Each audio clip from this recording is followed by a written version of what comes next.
Hello everyone, a very good evening and welcome to Byju's Exam Prep. Welcome to the second session on internal security. Yesterday in the first class, we covered few basic concepts related to extremism. We understood the linkages between development and extremism, and we also studied about Naxalism or Maoism in India. So now we are left with the second half of this chapter. We have to understand how India has tackled Naxalism. As I was mentioning yesterday, the most effective strategy to counter any form of extremism is to focus on both development and as well as the security approach. The mistake that India had done back in 1970s, 1980s was that we never focused on the poor governance and the lack of development which had contributed to the rise of Naxalism. We purely saw this as a security challenge and tried to tackle the threat through security measures. So even though we weakened the movement in 1990s and early 2000, the movement revived again because we never addressed the root cause, the genuine root cause. But in the last 2 decades, there has been a change in approach from India and a twin approach has been adopted. In the last 20 years, the approach of the government of India and the state governments has changed with regard to tackling Maoism. We not only have acknowledged the lack of development, which has been a contributing factor, but we have tried improving governance and we've tried providing for better development, that too at the grassroots, at the panchayat level, in rural areas, in the forested areas. There has been focus on providing better governance to bridge the governance deficit. Along with that, we have stepped up our security operations and we are conducting intelligence based targeted counterinsurgency operations, which has given a lot of results for the Indian security forces. It is this twin approach of India which has helped in weakening Naxalism in the last 15 to 20 years. And that's the reason why we see a major decline in Naxal activity in the country. Today, Naxalism is largely restricted to few districts of Chhattisgarh and Odisha and few parts of Maharashtra and the nearby region. So let's understand more about this strategy. Let's understand what specific measures have been taken under the development approach. Let's also study the security measures which have been implemented. So this will give you a comprehensive idea on how India has been tackling Naxalism. We'll also discuss some of the human right issues associated with these counterinsurgency operations. So this will basically complete this whole chapter and then we can proceed to the next topic. So let's begin with the development strategies that have been used to counter left-wing extremism.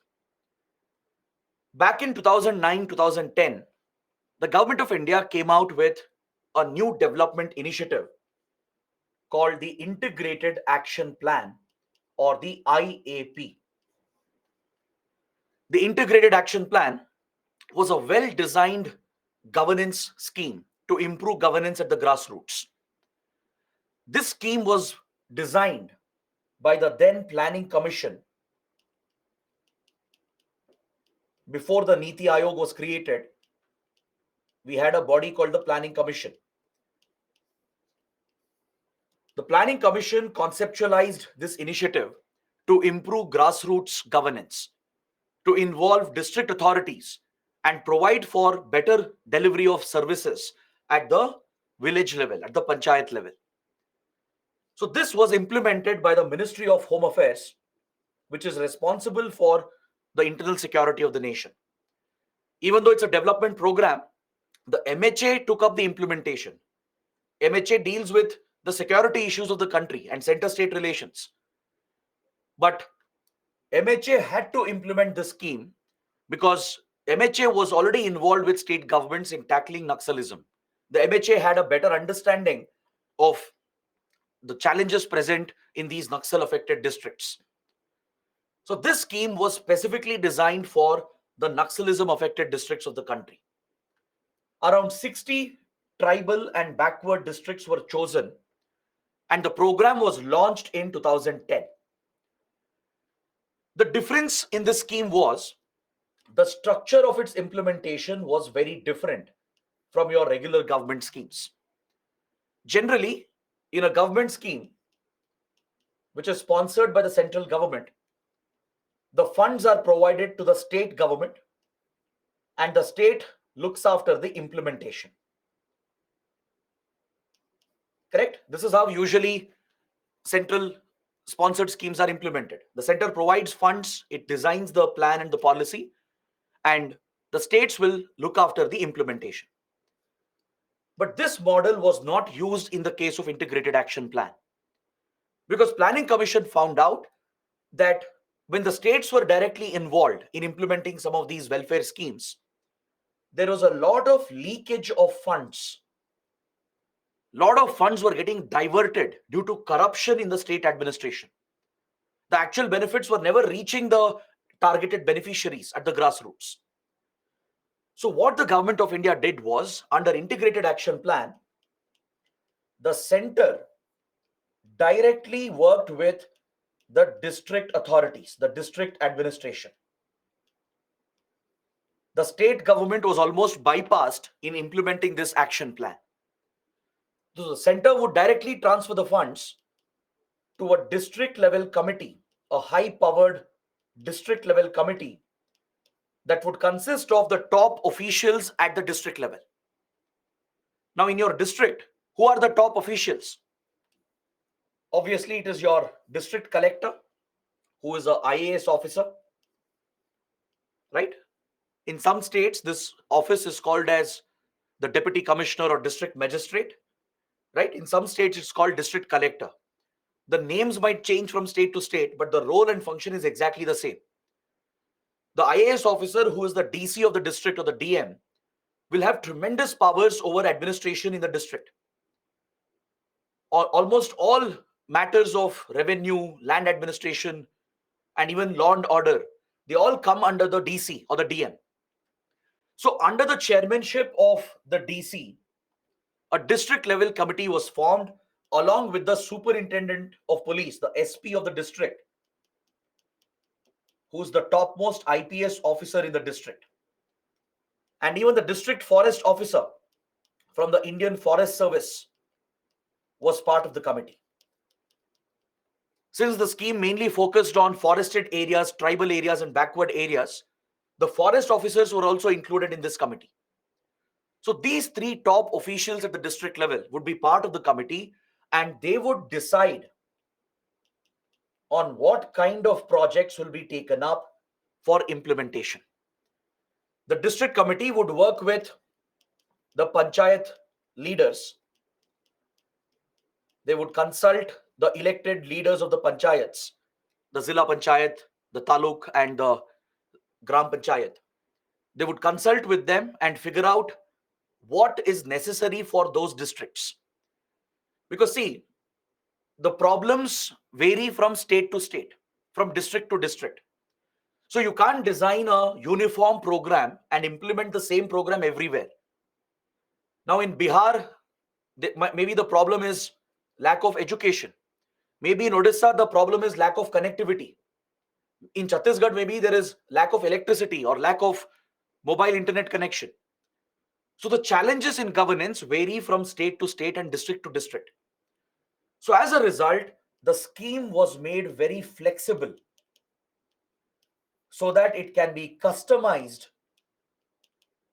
while being implemented at the district level.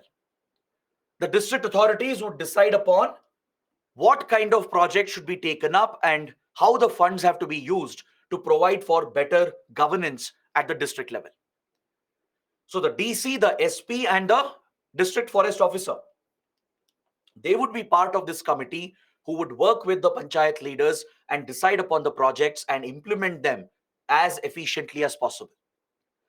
So this scheme was implemented for 2 years, from 2010 to 2012, and a dedicated funding of 25 crores and 30 crores was provided for each district during these 2 years respectively.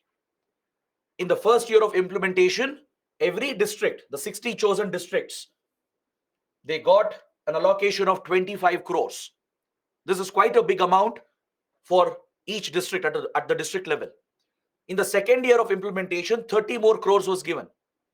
So basically, in a 2-year period, every district got 55 additional crore rupees that would be spent on important schemes at the ground level. The focus was to improve the image of the government, to bridge the deficit in governance in these tribal backward districts where Naxalism or left-wing extremism was a major security threat. This scheme actually saw a lot of success. It was very successfully implemented. It was monitored at the state level by the development commissioners, who are senior IAS officers. In every state, there would be different zones or divisions which are looked after by development commissioners. The development commissioners at the state level, they would look after the overall monitoring of the program. The MHA at the center would directly monitor the implementation, and district authorities in these selected districts, they would take up the actual execution of this program. The Planning Commission also played a role in monitoring the success of this initiative. And to ensure the funds are not misused, the entire plan was audited by the Comptroller Auditor General, by the CAG of India. So it was this unique structure of integrated action plan which made this a big success. And we noticed a big change in delivery of government services and public services because of integrated action plan. Few areas were prioritized, such as better implementation of the PESA Act, better implementation of constitutional provisions, such as the 5th and 6th schedule provisions that deal with tribal areas.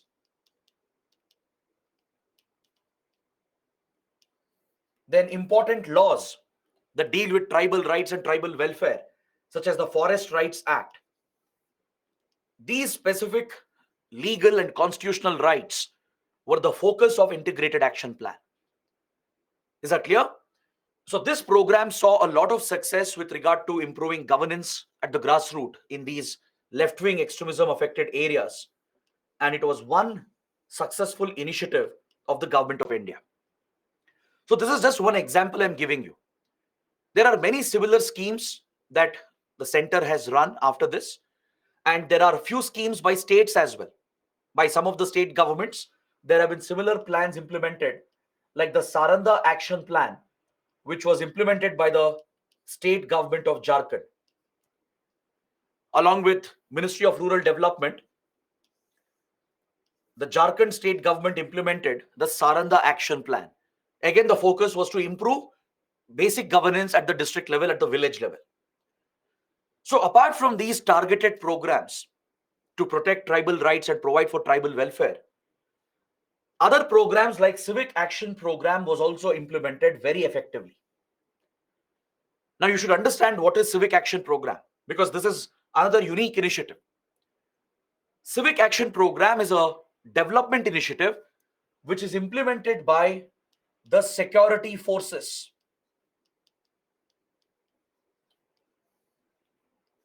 Now this might be a little surprising.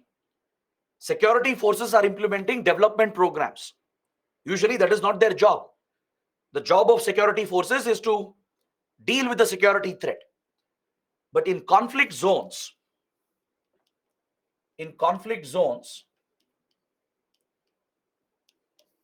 it is very, very important to create a good image and develop trust between the security forces and the local people. Because see, in these conflict zones where you have insurgency or terrorism going on, this is essentially an ideological war. The extremists have already carried out their propaganda. They already have some local support. So there is already some hatred and resentment against the state and the security forces. So if your police forces, your paramilitary forces, or if the armed forces are deployed for counterinsurgency, counter-terrorist operations, right, they will not be welcomed by the local people. They will face some resistance. And without local support, you can't succeed in these ground level operations. You might need local intelligence. You might need local support by the local people to ensure the success of these security operations. So, in order to create a positive image for the security forces and to build trust and a bond between the locals and the security forces, a dedicated program is implemented called the Civic Action Program. Under this initiative, the security forces, such as your Central Armed Police Forces, like CRPF or BSF, ITBP, SSB, if they're deployed in counter-Naxal operations, they will also undertake few development initiatives by using the resources that they have. Similar program is implemented by the Indian Army in Jammu and Kashmir and also in the Northeast region. The Indian Army is deployed in a counter-insurgency, counter-terrorist role in Jammu and Kashmir and as well as in Northeast. So here the Indian Army implements similar civic action programs. The whole idea is to build trust with the local people, create a more positive image for the forces, and create that bond, a trust-based bond between locals and the security forces. Because see, generally in a conflict zone where there is violence between the extremists and the security forces, the civilians might get trapped in between. The civilians become collateral damage. When extremists carry out an attack, civilians might get injured or killed. If security forces are conducting their operations, accidentally civilians might get caught in between and they might get injured or killed. So if this is not addressed by the government and the security forces, it will create even more resentment. There could be allegations of human rights violations against our security forces.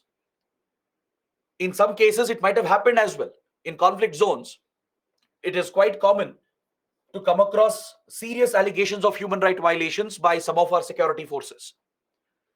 So to address this particular issue and create a positive image and to build a bond and trust between locals and the forces, this dedicated program is implemented in the conflict zones of India.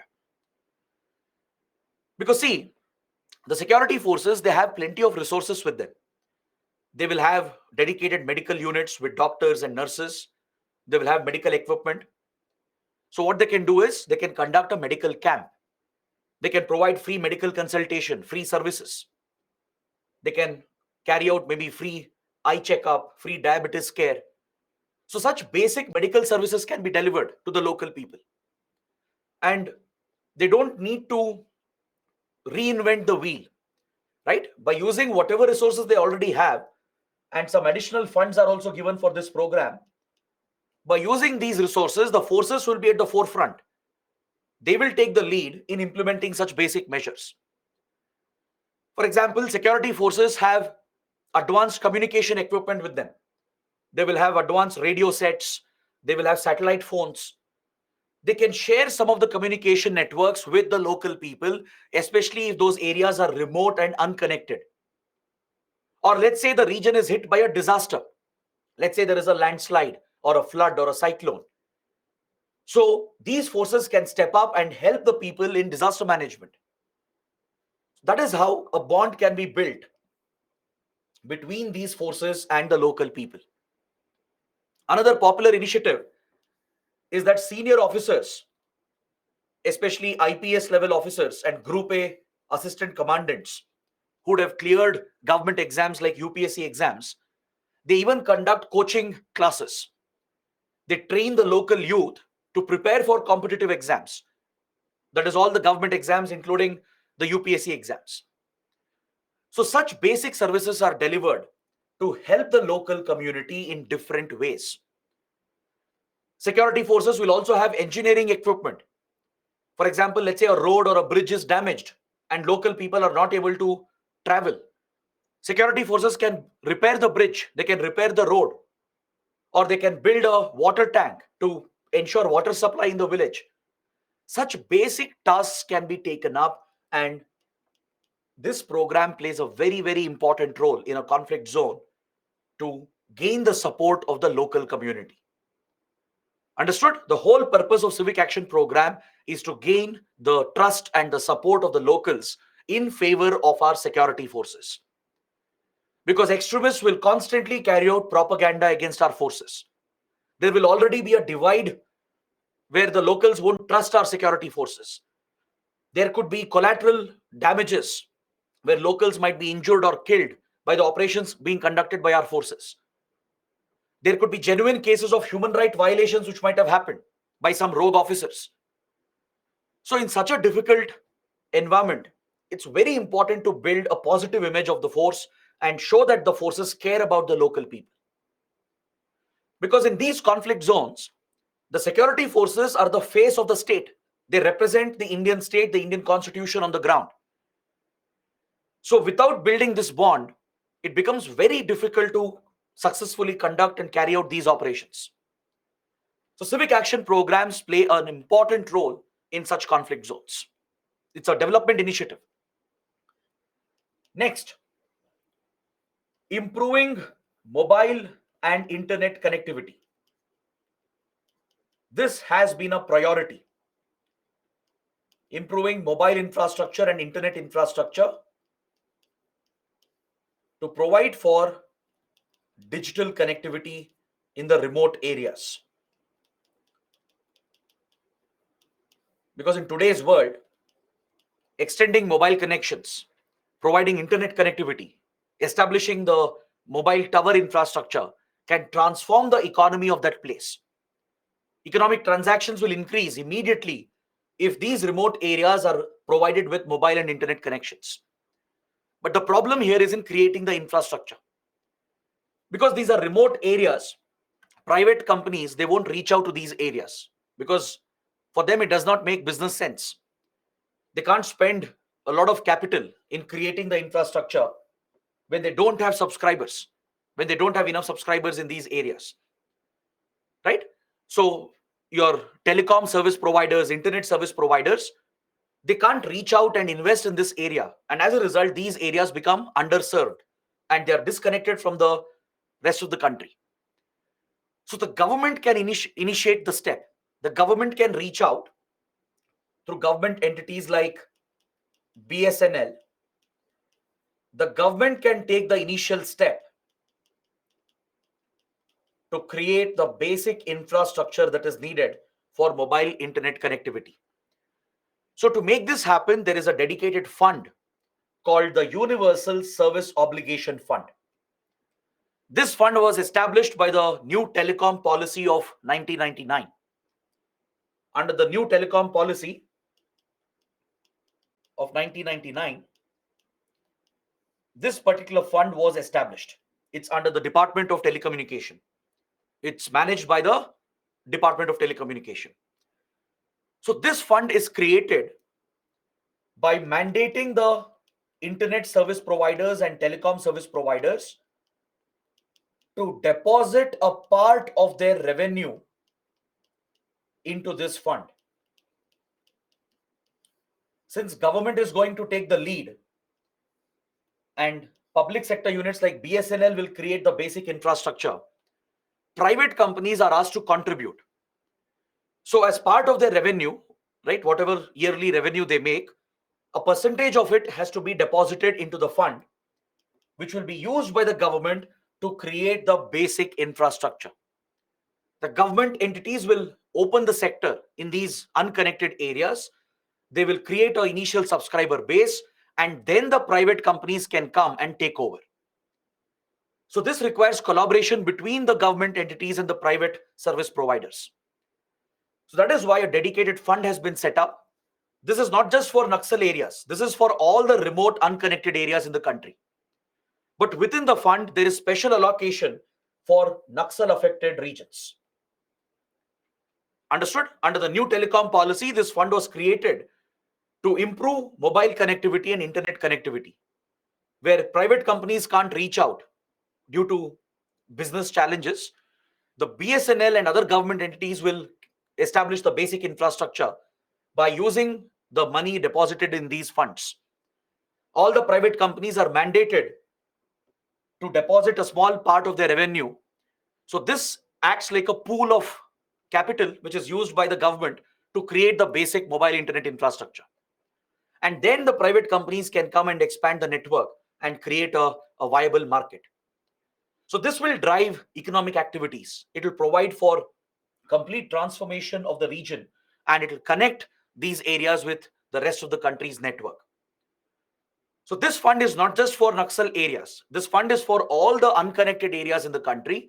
But within the fund, there is a special allocation made for the Naxal affected districts. Then we have focused on skill development programs like Roshni. Roshni is a skill development initiative to provide for vocational training and to impart few basic skills to tribal communities so that they can secure their livelihood. It's a capacity building program specifically meant for the Naxal districts. Is that clear? So basic vocational skills are taught, like plumbing skills, carpentry skills, or masonry skills. Such essential skills are imbibed to the tribal population so they can seek out jobs in the market, or they can start their own business. They can become their own, they can start their own enterprises, and thus they can sustain their own livelihood. So this will help in pulling the tribal community away from the influence of these extremists. So Roshni is an important skill development program focused on tribal upskilling, and we also provide compensation to the victims and the families that are affected by the violence. And we also have a surrender rehabilitation policy in place. These measures are also very, very important in a conflict zone. You should be ready to compensate the victims of the violence which is happening. Right? Many families will lose their family members. The whole family would be uprooted if the bread earner is killed because of the conflict which is going on. Innocent civilians can get caught and they will become collateral damage.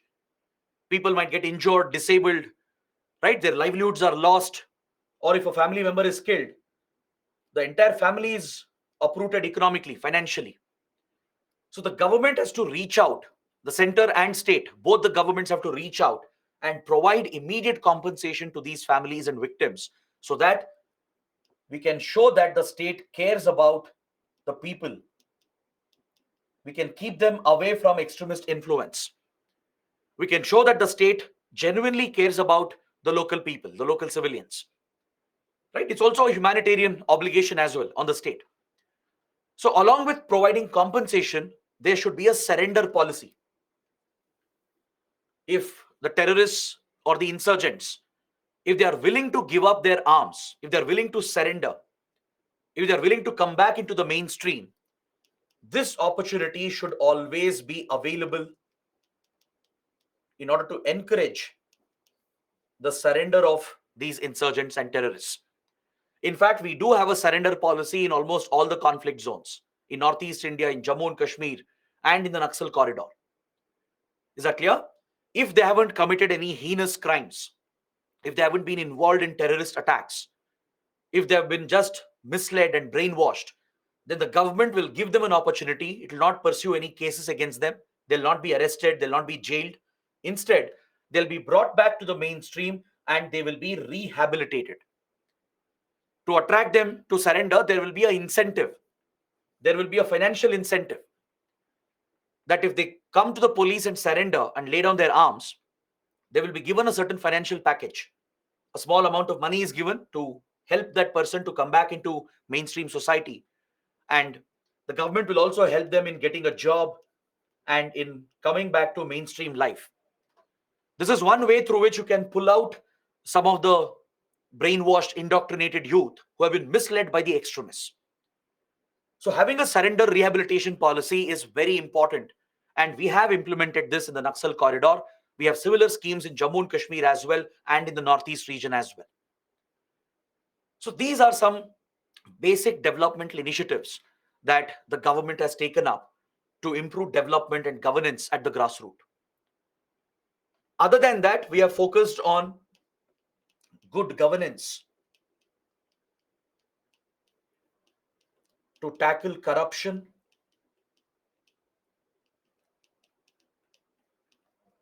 The governments are more focused on building consensus with regard to public projects.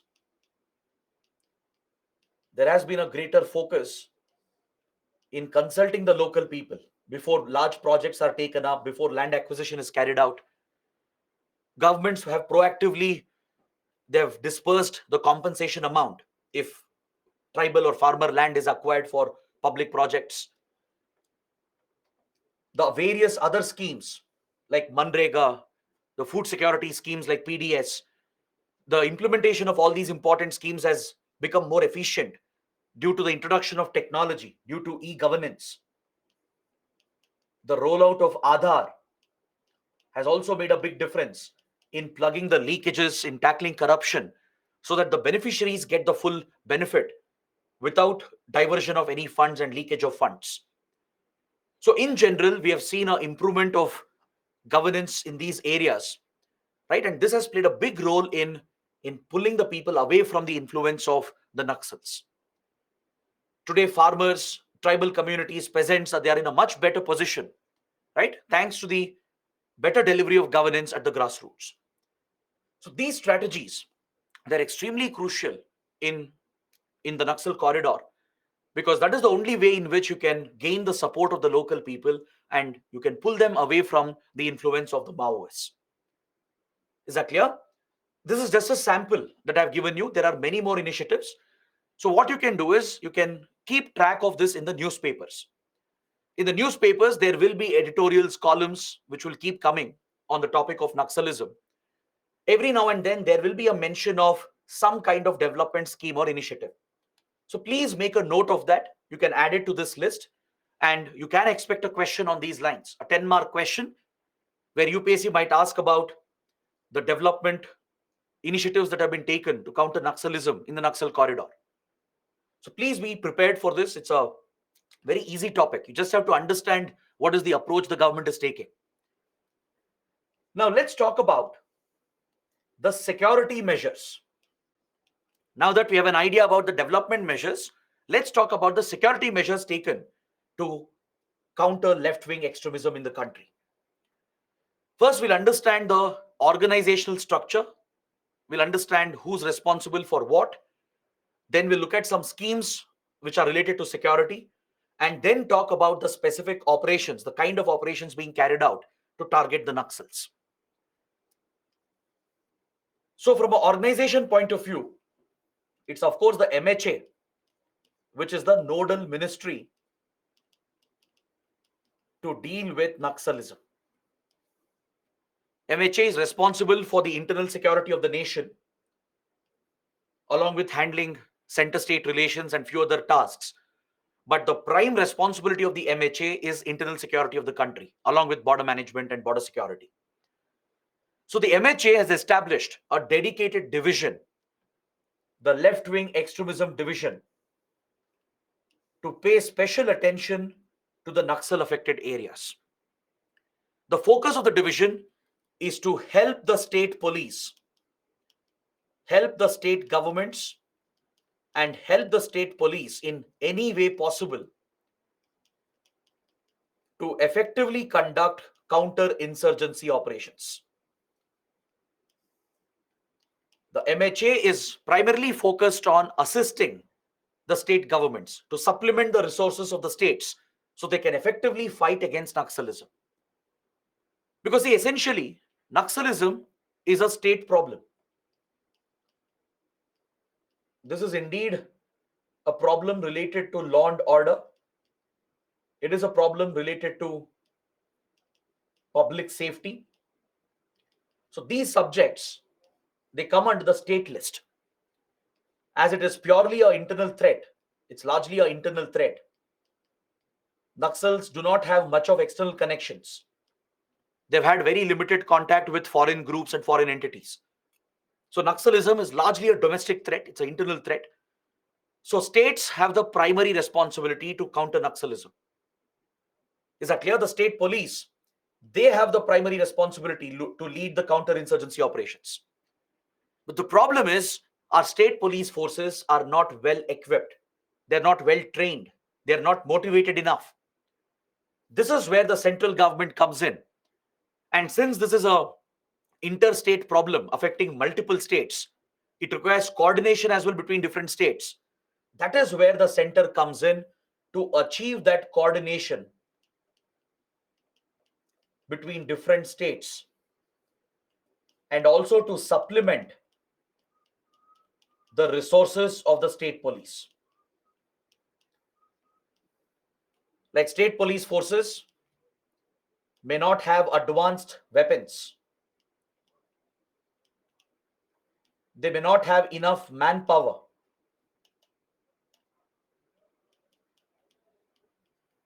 They may lack specialized training in jungle warfare or in guerrilla warfare. They may not have advanced communication equipment. They may not have the right form of transportation,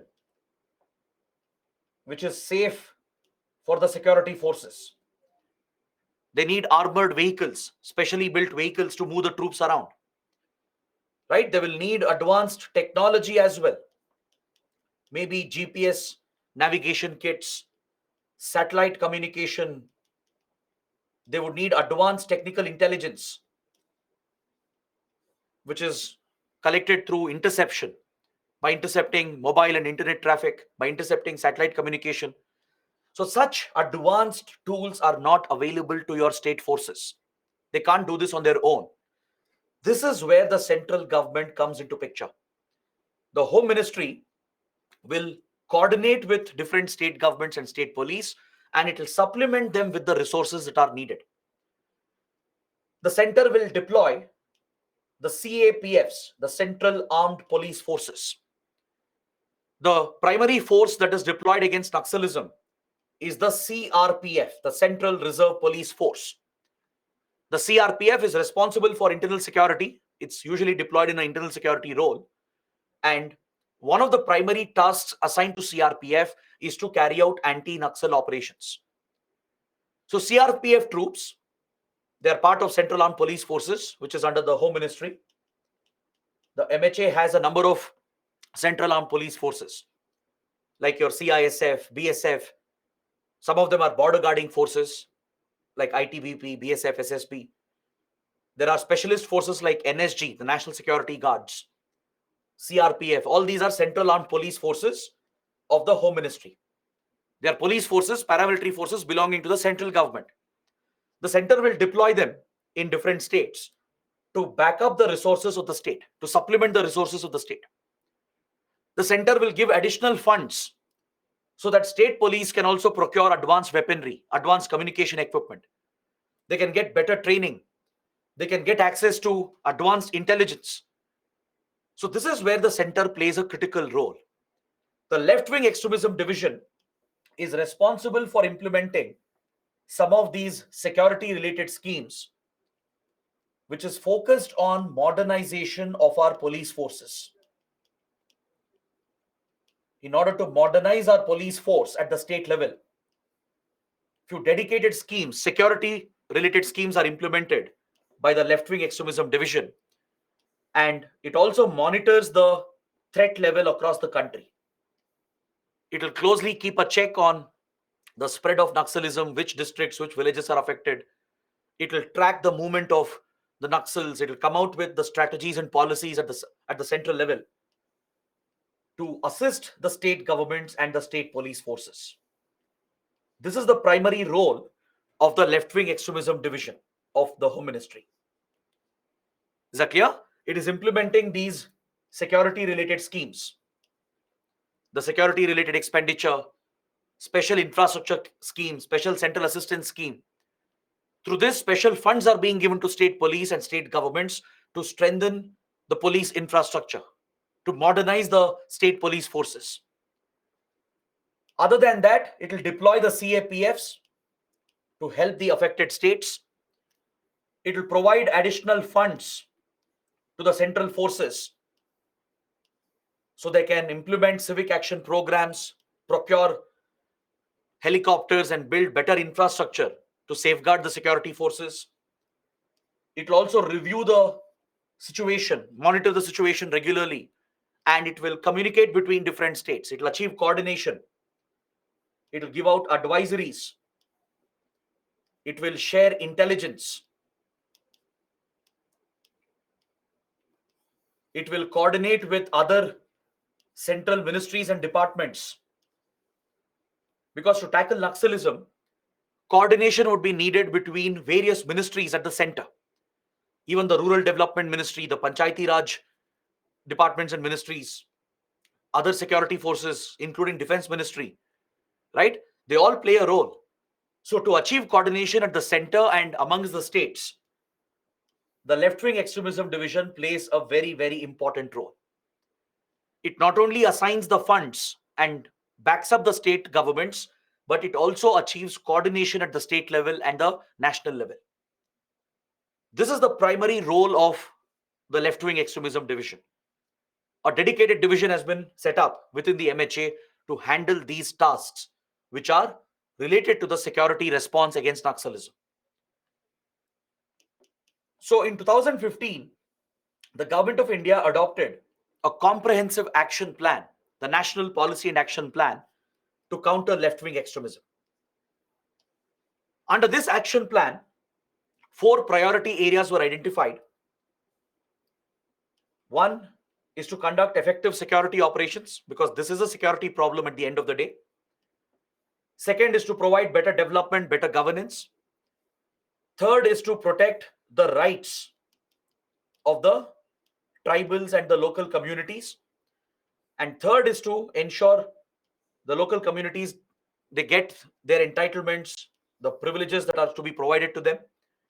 And fourth is about perception management, mainly to manage the media in order to counter the Naxal propaganda.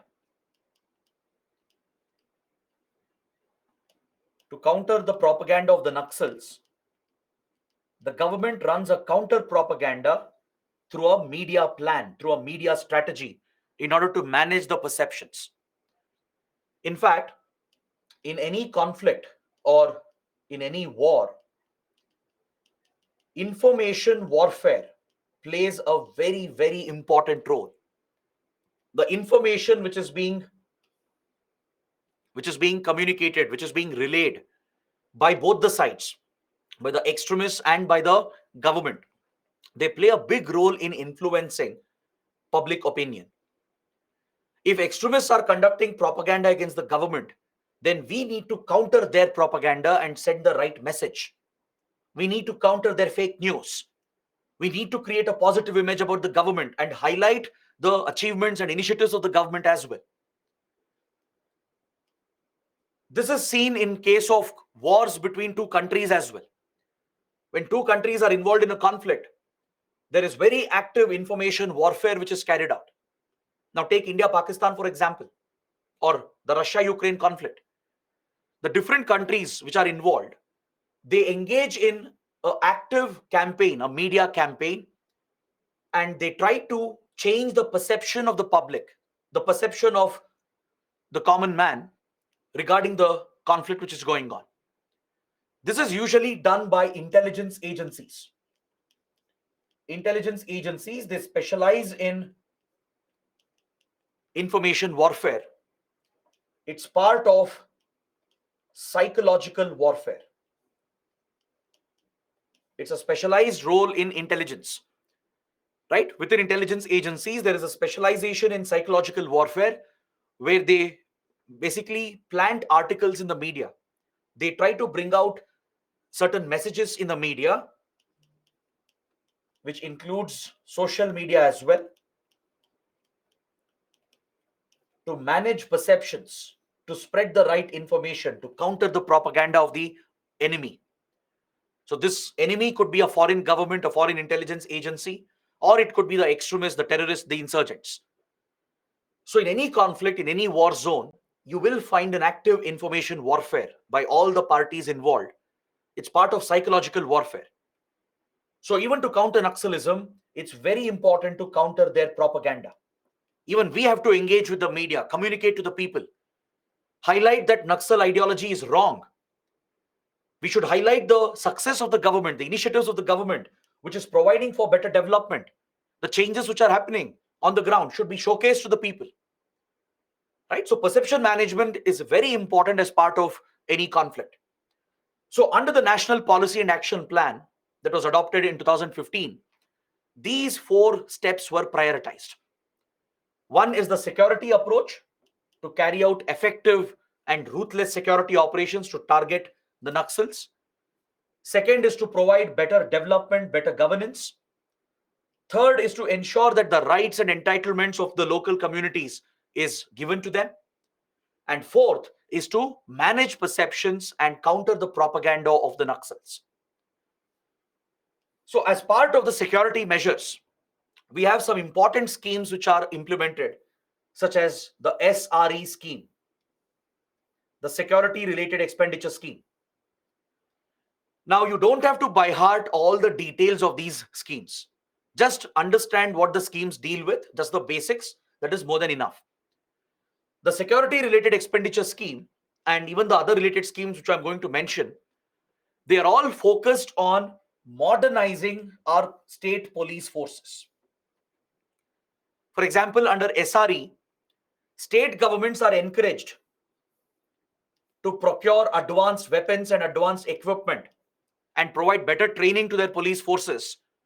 And whatever cost they incur, this additional cost will be reimbursed by the central government. Now, let's say Chhattisgarh State Police, they don't have enough financial resources to procure advanced assault rifles. So what the center will say is that, please go ahead and buy the weapons you want. We will pay for it. We will reimburse your expenditure. Now, let's say Odisha State Police, they don't have armored vehicles. The center will say, please go ahead and procure these vehicles you need, provide better training to your police, and we will reimburse the cost under this scheme. There is a dedicated scheme for this, the Security Related Expenditure Scheme. So the cost incurred by the Naxal affected states to modernize the police forces, specifically to counter Naxalism, this cost is borne by the central government. Center will reimburse that cost entirely. So this creates an incentive. It creates an incentive to the state governments to modernize their police forces. Because your regular police forces cannot deal with Naxalism. Remember what I mentioned yesterday. Naxals are very well organized. They're very well structured. It's not just another criminal gang. It's a well-structured insurgent outfit. They're highly motivated, highly trained. They have sometimes better weapons than your police forces. Sometimes they have better communication equipment, better strategies, and better tactics than your own police forces.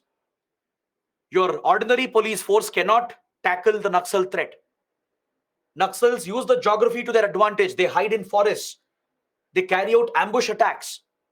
Right? They engage in guerrilla warfare.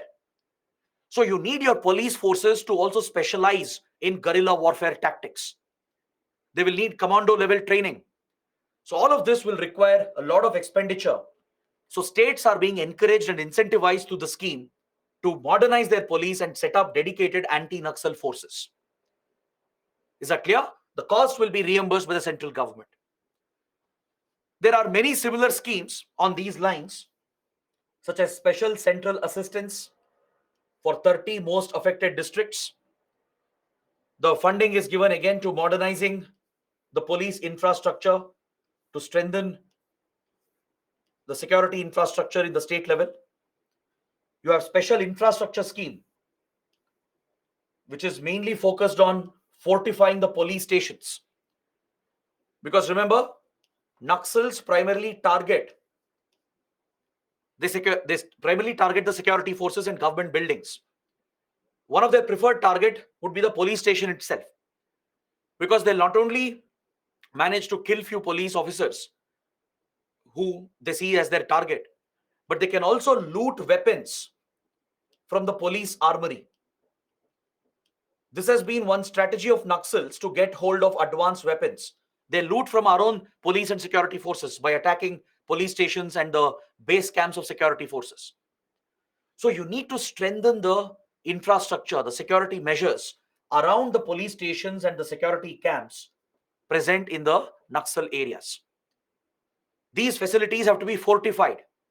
You need to build 12 feet walls, provide electric fencing, install CCTV cameras, provide for bunker facilities, watchtowers.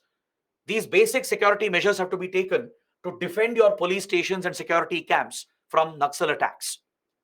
So for strengthening the police infrastructure and fortifying the police stations, dedicated funds are given. In fact, a separate scheme was launched later as well to help out some of the states in fortifying the police stations. So this is how the center has been helping the state governments and the state police. Even for civic action program, as I was mentioning, special funds are allocated by the Home Ministry. The concerned Central Armed Police Forces like CRPF. CRPF is the primary central force deployed. And in some places, even BSF, ITBP, and SSB are deployed. In some districts, few battalions of BSF, ITBP, and SSB are also deployed to assist the state police. These Central Armed Police Forces, they get some additional funds so that they can implement civic action program, which we were studying earlier.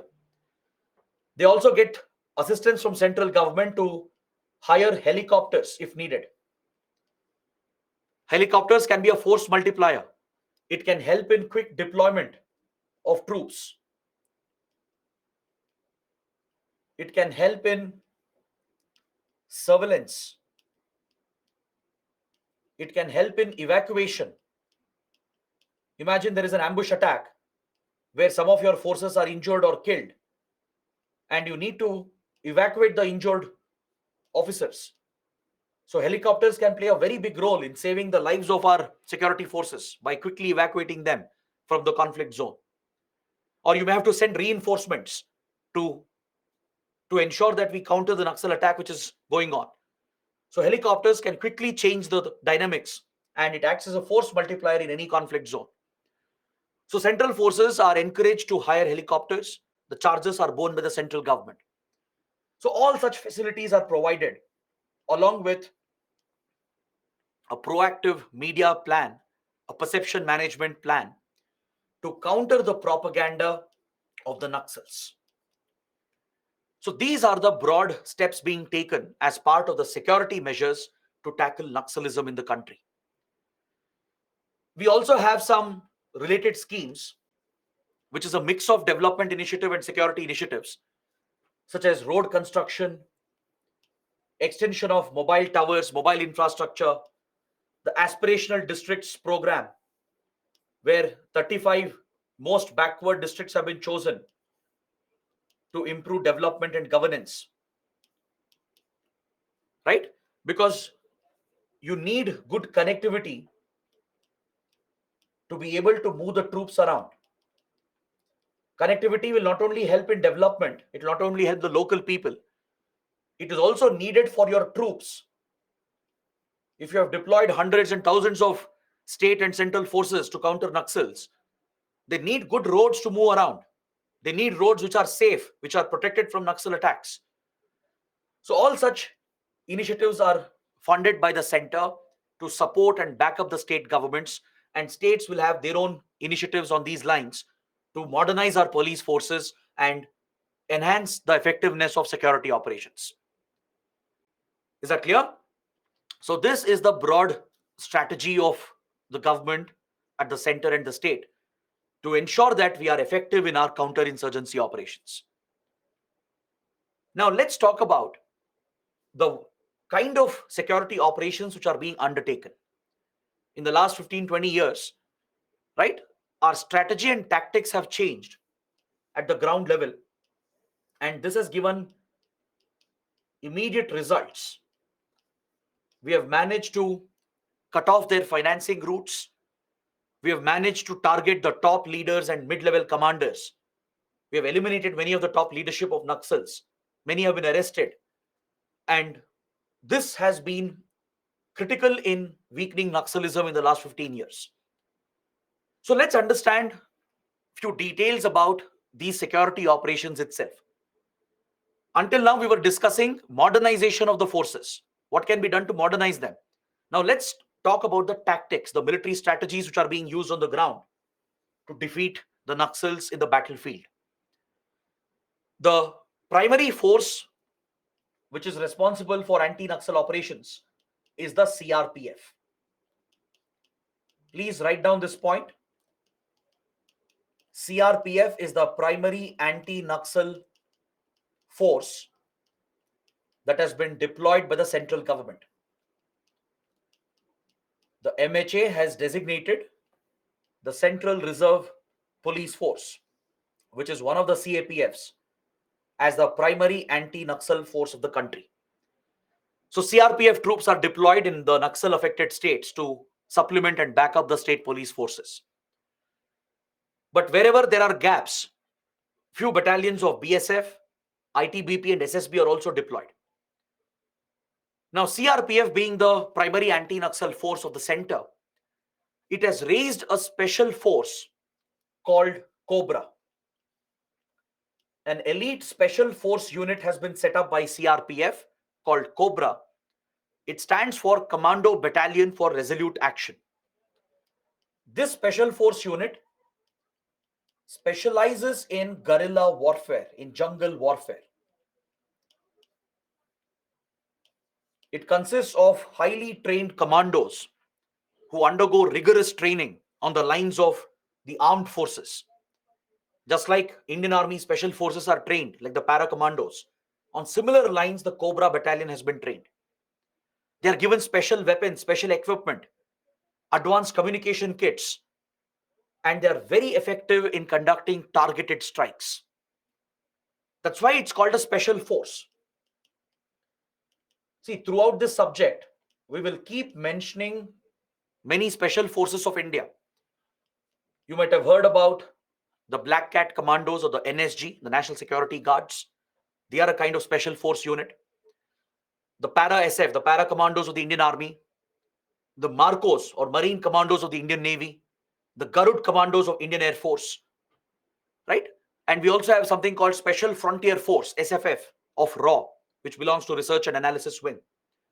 So these are some special force units. And they're called special forces because they're truly special in every way. Not everyone is recruited into a special force. It requires utmost physical and mental fitness to qualify as a commando to a special force unit. Only the best of the best soldiers are chosen into these units. The recruitment is very rigorous. The training is brutal. They're put through very, very rigorous, brutal training to increase their physical and mental fitness. All right. And they operate in very small units. Special forces, they always operate in small units. And they would have received highly specialized training. And they are provided with special weapons and all the technical gadgets that are needed to enhance their operational effectiveness. They will have GPS navigation kits. They will have better body armor, better body protection. They will have advanced assault rifles. Is that clear? They will have dedicated canine squads or dog squads. They will have micro drones that they can use for surveillance, which they can carry in their backpack. They are trained to handle their own medical casualties. If there are injuries, they need not wait for a reinforcement to come in. They'll be trained in basic first aid and in managing and handling the crisis immediately. Essentially, special forces are self-contained units. They are very small units of few commandos. They operate on their own.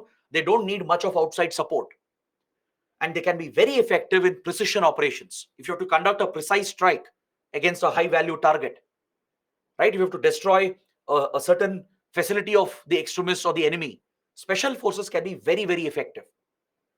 So CRPF has raised one such commando unit called Cobra, the Commando Battalion for Resolute Action, that is a specialist guerrilla warfare unit. It has received specialized training from the Indian Army. The Indian Army has a dedicated commando training school that provides specialized training in guerrilla warfare and jungle warfare. So this school of the Indian Army has given training to the commando battalion of the CRPF, and the Cobra commandos have been very effective in anti-Naxal operations, where they are working with the state police forces. Is that clear? So that is one new strategy which has been used. Next, there was an operation that was carried out starting from 2009, which has been unofficially labeled as Operation Green Hunt under the then Manmohan Singh government, when Naxalism was reviving. Right, CPI Maoist had been formed in 2004, and Naxals were regrouping and carrying out major attacks. So the Intelligence Bureau assessed that Naxalism is reviving and it's becoming the most biggest threat for India. So then Manmohan Singh even said that left-wing extremism is our biggest internal threat. So following this, a series of covert operations were launched in the forested Naxal areas, which is informally labeled as Operation Green Hunt by the media. The government denies this operation. The government has not acknowledged these series of operations that were conducted in the Naxal corridor. Is that clear? It was largely a covert, a secret operation. This apparently went on for many years. From 2009, these operations lasted until 2012. These were intelligence-led operations based on specific intelligence. Targeted operations were conducted to eliminate the top and mid leadership of the Naxals. All right? It triggered a lot of controversy as well, because there were allegations of human rights violations under the operation. So government has denied that such an operation was carried out. But the media has brought out some evidence, and the media has given the name Operation Green Hunt. It's not given by the government itself. So under this series of operations conducted across multiple states over 3 years, India saw a very big success because we managed to take out many top and mid leaders of the CPI Maoist. It is seen as a very successful operation despite the controversy surrounding it. This played a big role in weakening Naxal activity after 2012. Is that clear?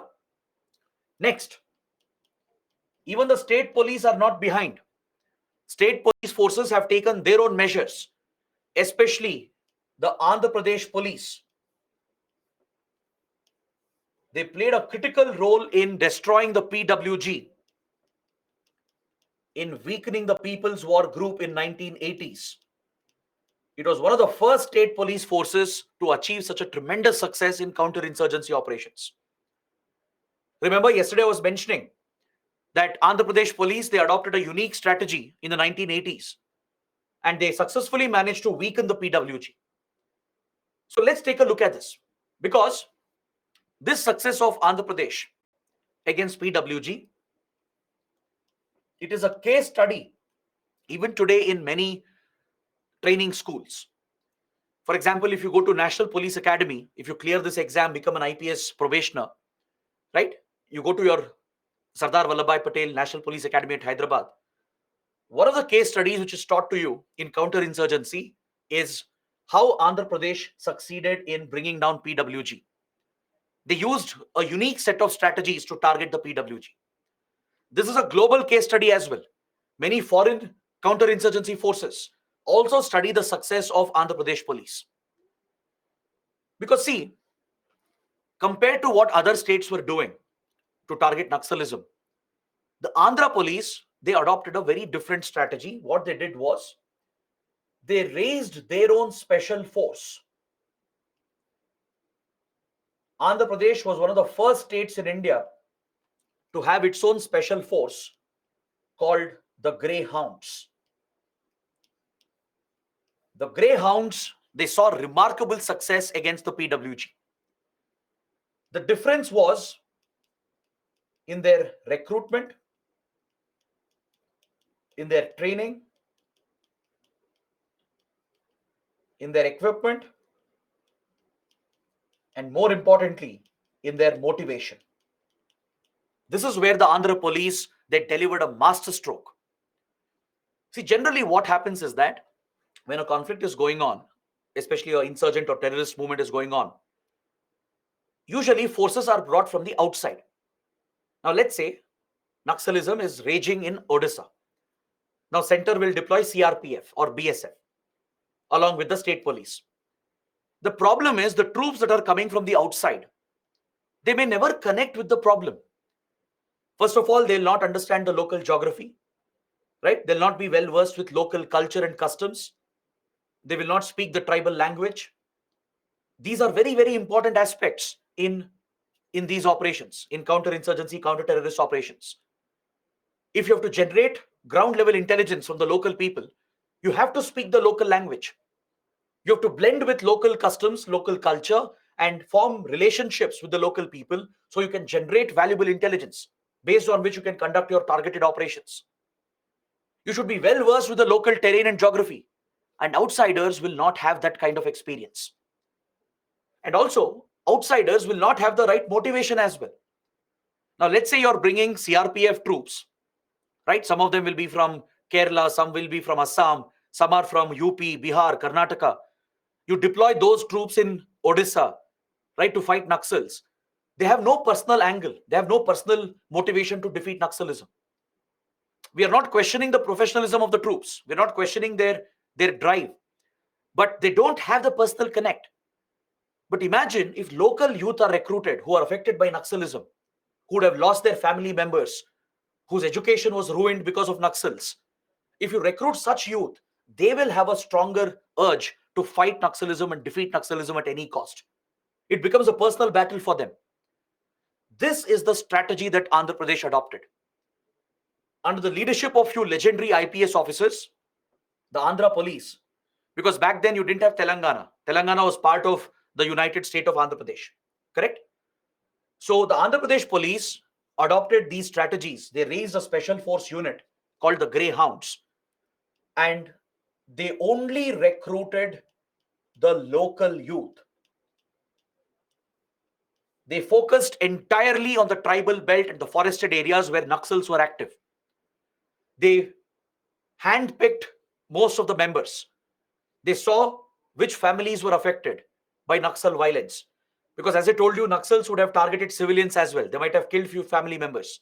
So they will have a personal grudge. Some of their lives and livelihood and their education would have been ruined because of Naxals. So such youth were specifically identified and they were recruited into the special force. They were given specialized training by the Indian Army. The Andhra Pradesh police got them trained by the Indian Army. They specialized in guerrilla warfare. They were given specialized weapons, specialized equipment which is needed to give them an edge over Naxals. And more importantly, they were highly driven and highly motivated compared to your regular troops. Most of them who are part of Greyhounds, they had a personal angle to fight this war. It was not just about some government or some extremist force. It was personal for them. So when the loss is personal, the motivation is stronger to fight back and defeat the ideology itself. So this is where the Greyhounds were unique, and they were very well compensated. Since they are putting their lives at risk, you need to incentivize them with better pay, better perks. If they get injured or killed, they should have a very big compensation which is given to their family, right? That is also a big motivation. So all these arrangements were given, and Greyhounds became very, very successful in targeting the PWG. In the Eastern Ghats, right, in the Telangana, Andhra Pradesh belt, the PWG was almost wiped out by the Greyhounds because of this unique strategy. They generated actionable local intelligence. They worked with the local tribes. They spoke the local language, right? They could easily get information on where the PWG troops were hiding. And they would effectively carry out these operations as they understood the local terrain and geography. And because of their strong motivation, special training, and special weapons, they saw tremendous success against the PWG. So this is one success story, right? So this now is being replicated by other states as well. Most of the Naxal states, they're raising their own anti-Naxal forces with special forces training. Like Chhattisgarh has raised the Black Panther. Odisha also has its own special force unit. Within the state police, a special force that specializes in guerrilla warfare has been raised mainly by recruiting the local youth and by giving them better training and better motivation. So this is always a good strategy to follow when you're fighting an ideological war, when you're dealing with a protracted conflict, correct? This strategy can be very, very important in countering insurgency and terrorism. That is why it is a case study. The success of Greyhounds is a case study in many police and security schools where training is provided to future officers. Is that clear? Now, along with all these measures, the central government is providing a lot of logistical support. We are bringing advanced weaponry and advanced tools and advanced technology to enable our fight against Naxalism. The Indian Air Force has been deployed in a non-combat role. Indian Air Force has been deployed in a non-combat capacity where some of its helicopters are being used for evacuation. Right?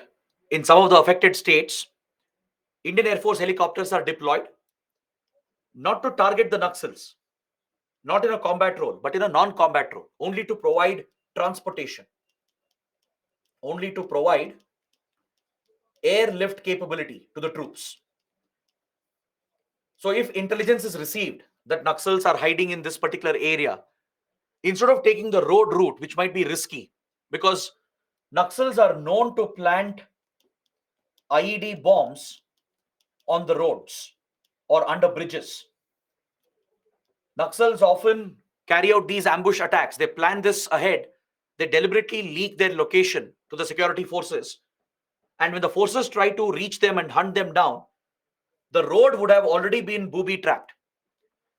They know the road they will be taking. So they would have dug up the road and placed IED bombs under it. These are pressure activated bombs. Or they would have identified certain bridges where the vehicles will pass, the convoy will pass, and they would have already placed the bombs. The moment the convoy passes, it will explode, killing multiple troops. And Naxals will surround them. They will surround the convoy. They'll be waiting in ambush around it. Once the explosion happens, there is chaos. Many troops are killed. Immediately, they open mass firing and kill even more troops on the other side. This is a common strategy of the Naxals. So deployment through road might be risky sometimes. It will take time as well. So if helicopters are readily available, it will help in surveillance. It will also help in quick deployment of the troops. And we can even send reinforcements if needed. If the first units which went, if they suffer losses, a second reinforcement unit can be sent to back them up. If there are injuries, right, they need immediate medical attention. Those who are injured, they can be evacuated as well from the battle zone. Casualty evacuation can happen and precious lives can be saved. So helicopters become a force multiplier in a conflict zone as they provide airlift capability for the troops. So Indian Air Force is deployed here in a non-combat role to provide the transport capabilities for CRPF and the state police forces. Then other central agencies like Intelligence Bureau,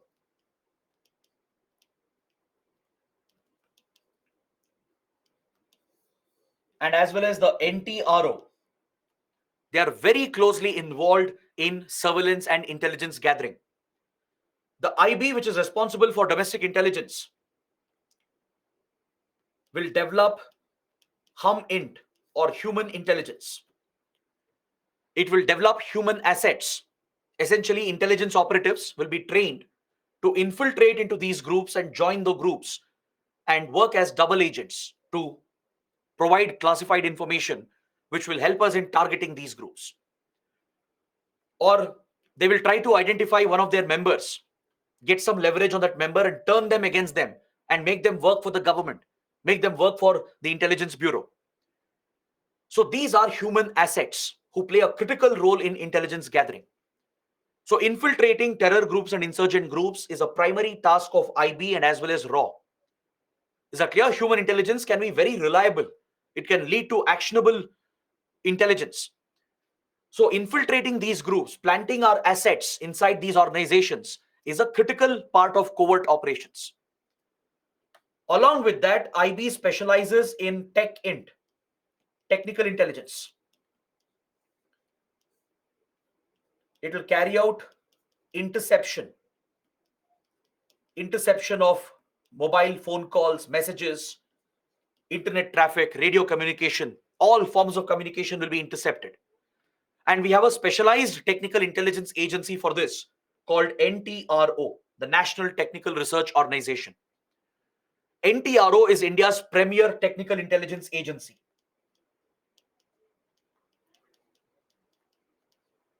Have you guys heard of the National Security Agency of the US, the NSA, or GCHQ of UK?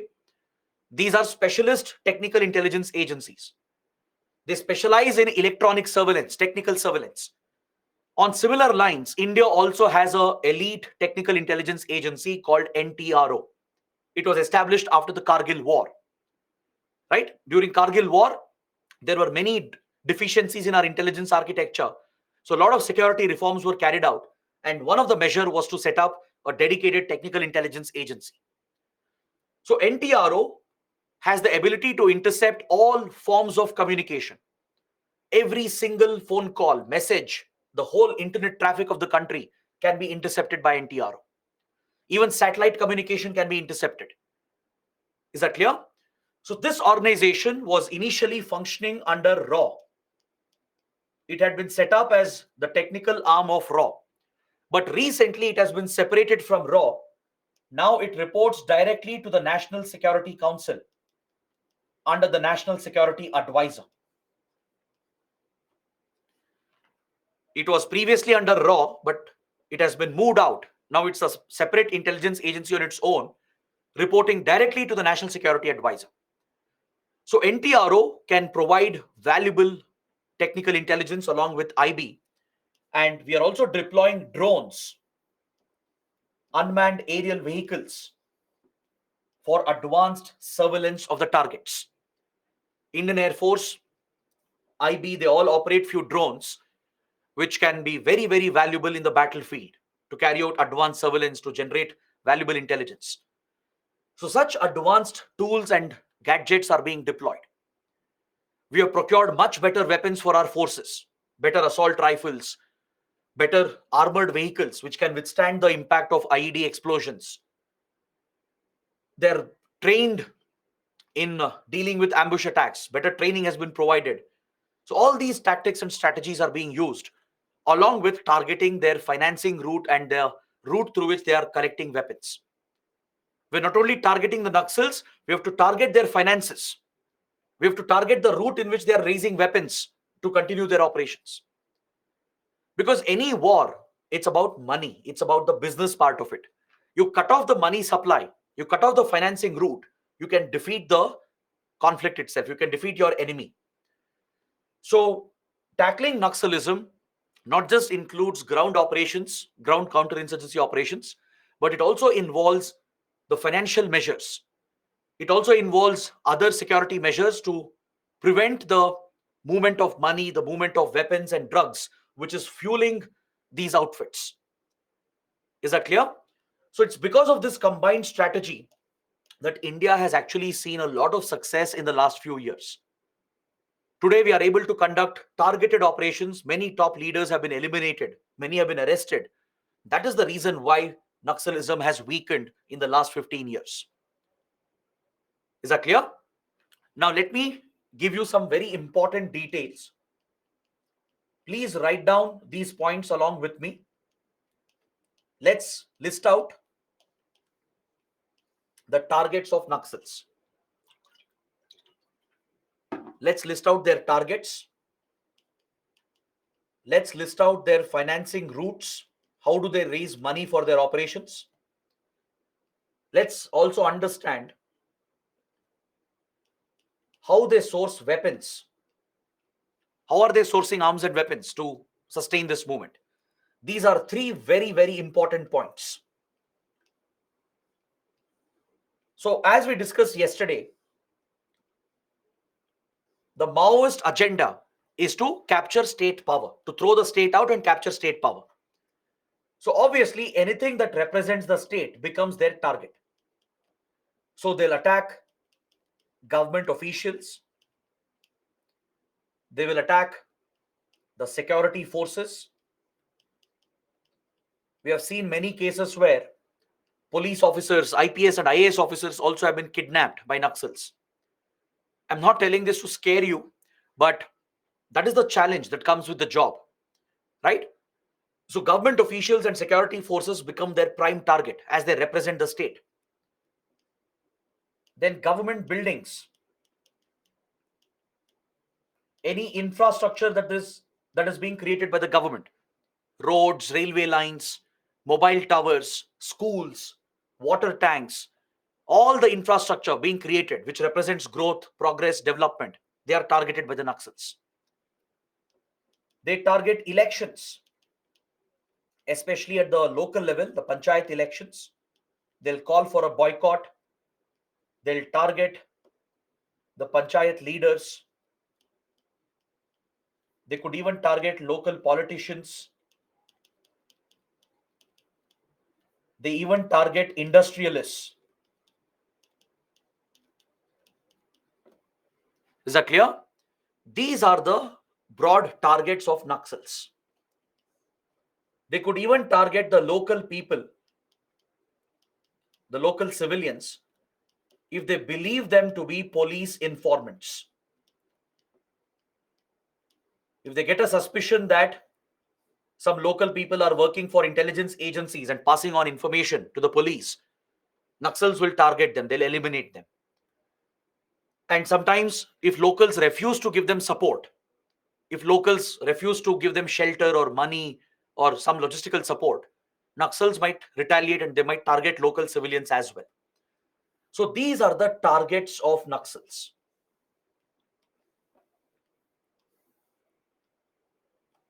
Is that clear?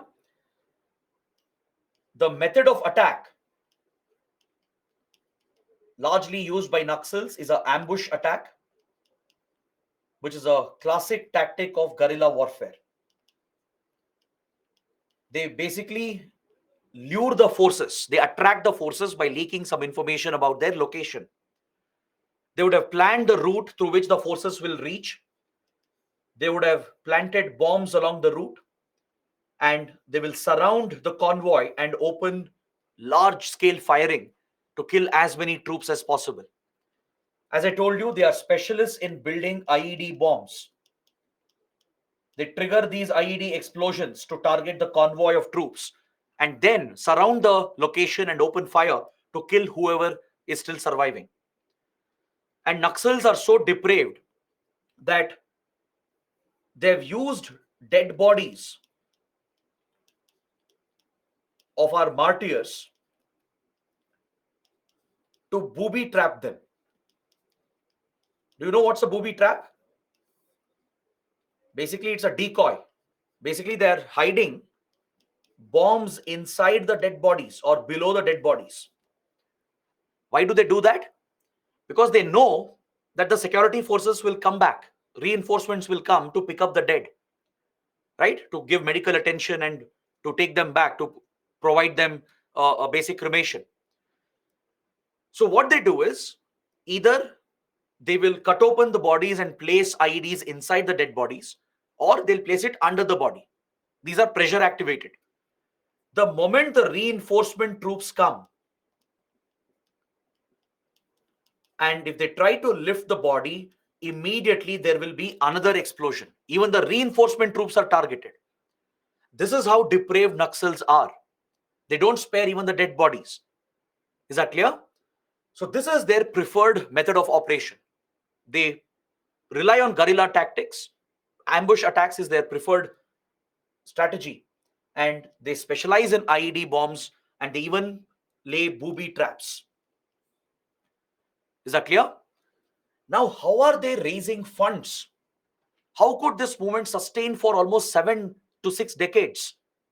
Right? Without substantial funds, the movement cannot continue. As I told you, any conflict, it's about money, it's about business. Without the money supply, without enough finances, these movements cannot sustain.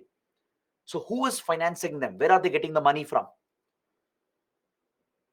Usually, terrorist insurgent organizations. They work closely with organized criminal cartels. They get involved in drug production and drug smuggling.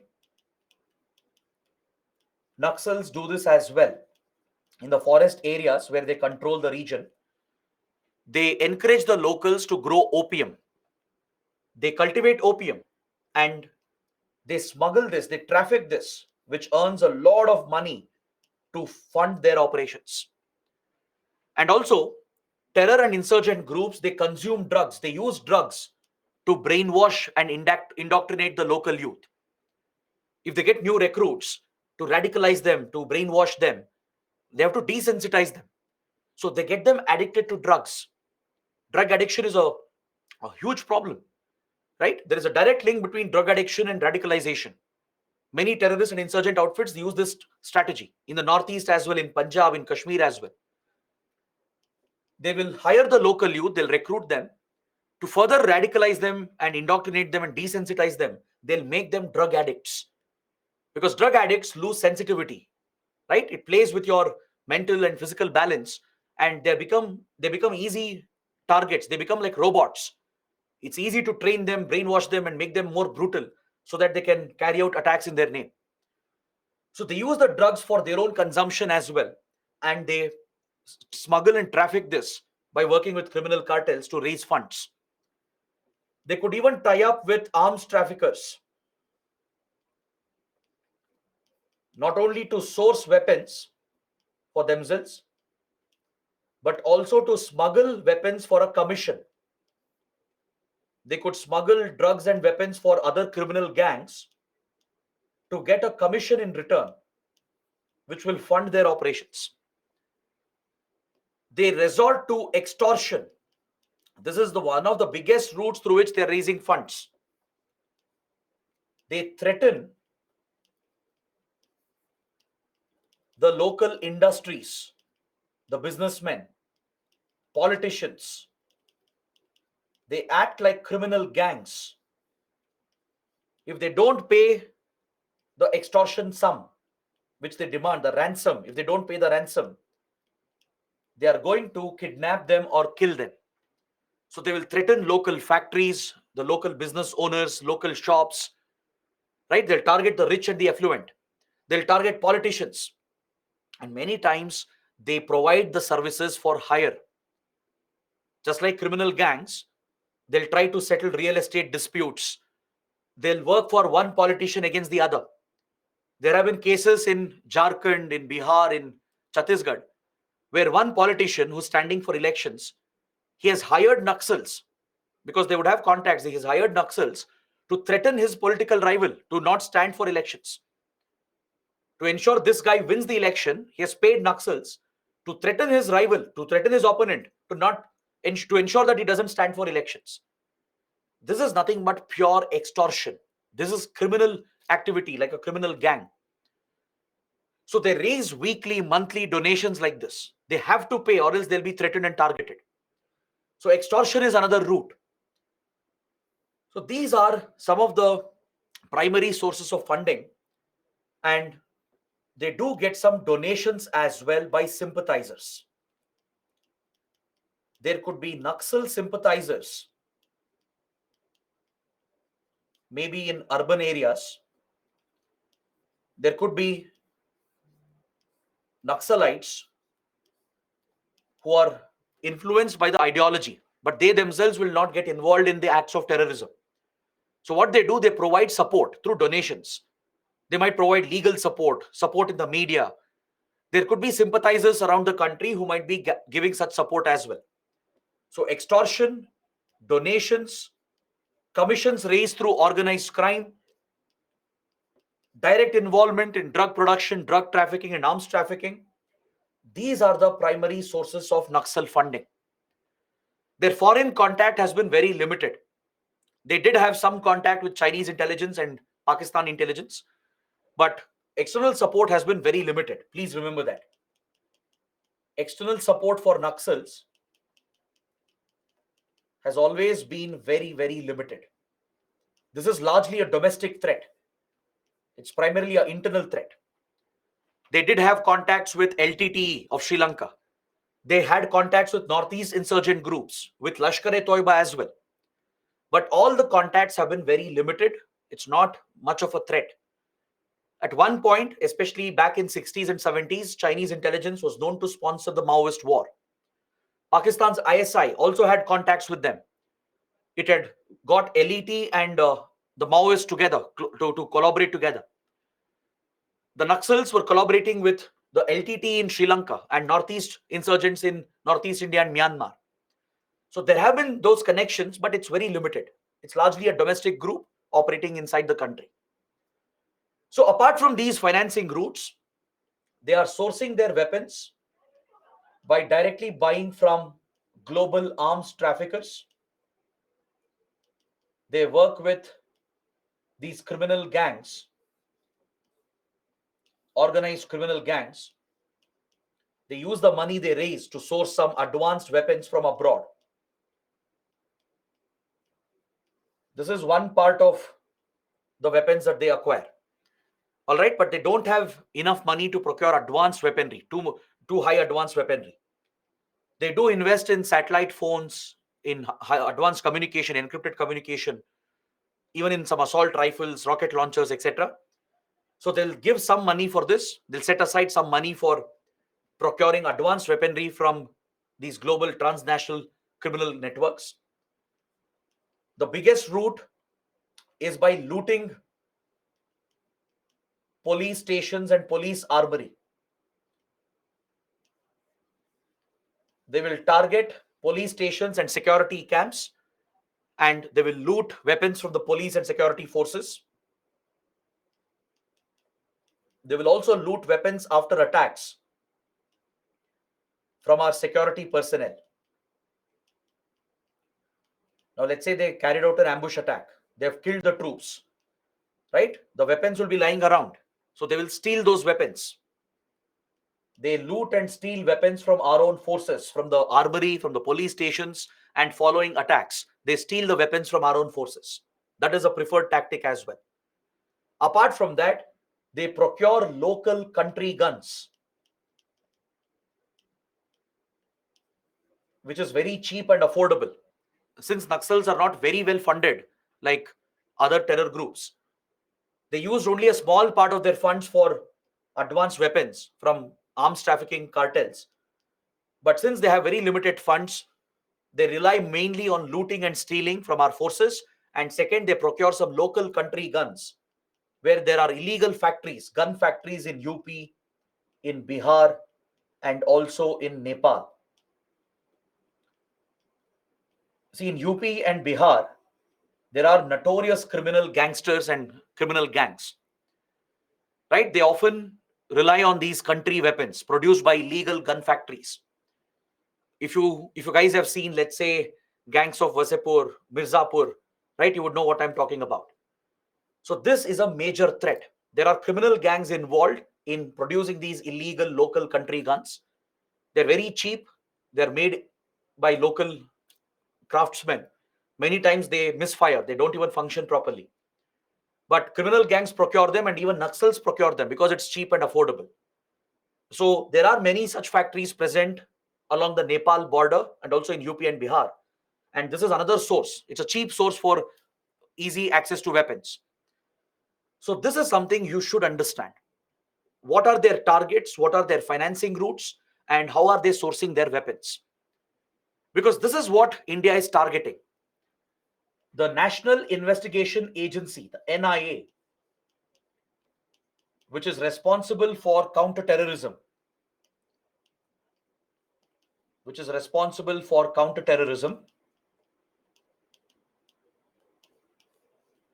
is primarily targeting these financing routes. Remember, we studied yesterday that the CPI Maoist has already been listed as a terrorist organization under the Unlawful Activities Prevention Act, the UAPA. UAPA is our primary law against terrorism. So under the UAPA, CPI Maoist is a designated proscribed terrorist outfit. So NIA has the primary responsibility to target Naxals as a law enforcement agency. NIA is a law enforcement investigating agency. So as part of its efforts to counter terrorism and Naxalism, it is targeting the financing routes. It works with Enforcement Directorate to tackle money laundering. It is working with Narcotics Control Bureau, Directorate of Revenue Intelligence, and CBI to deal with drugs and arms trafficking.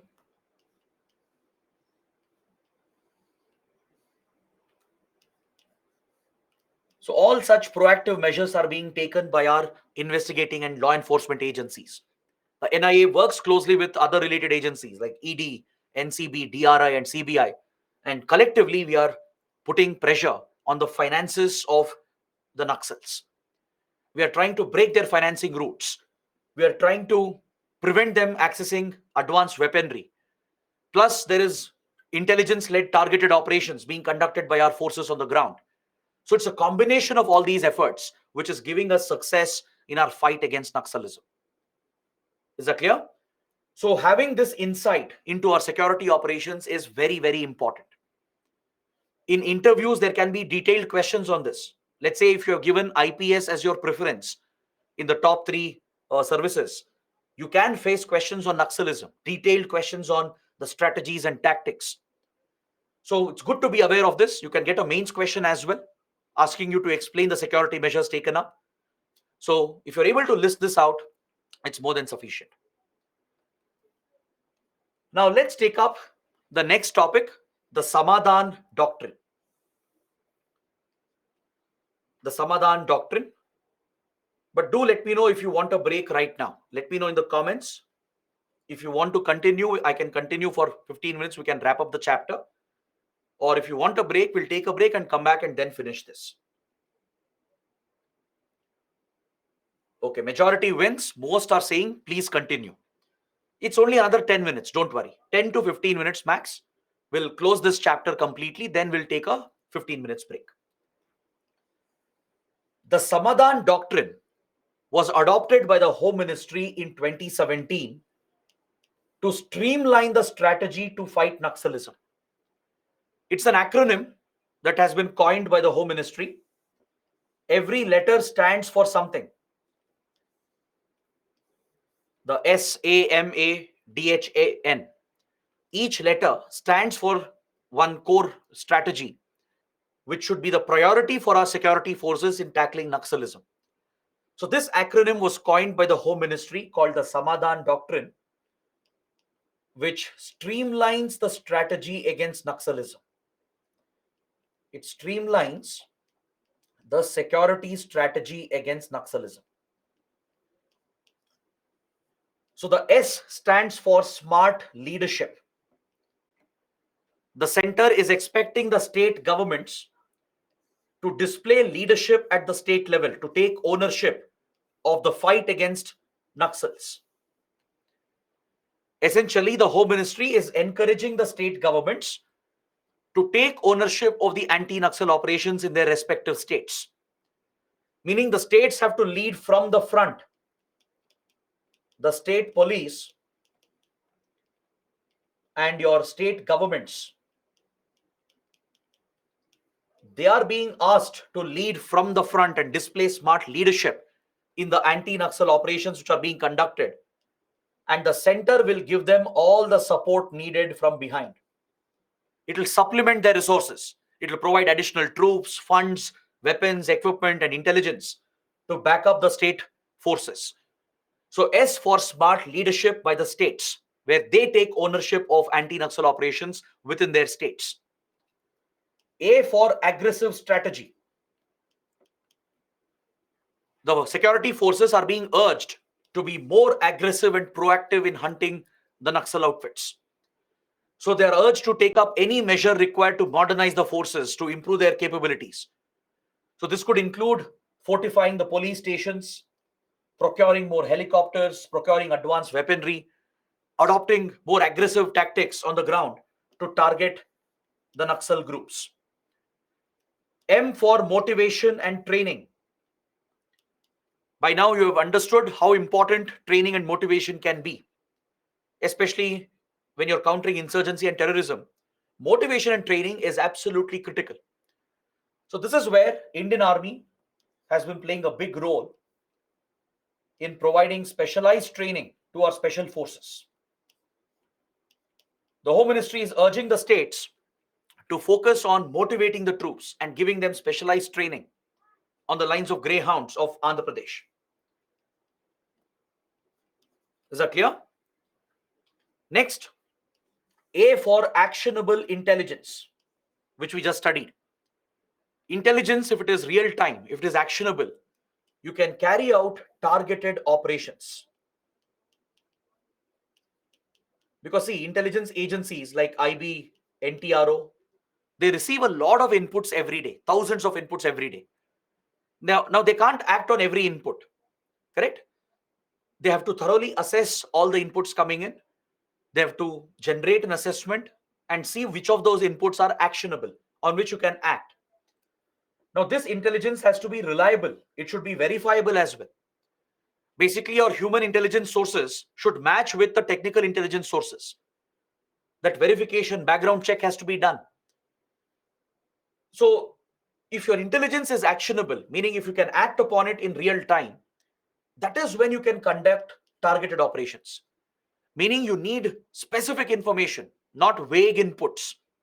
Vague information will not help you. You need very specific inputs, that where is this leader present? Where exactly is he hiding? Where is the money moving around? Very specific information. Which is the next attack they are planning? Which members are part of the attack? What are they planning to do?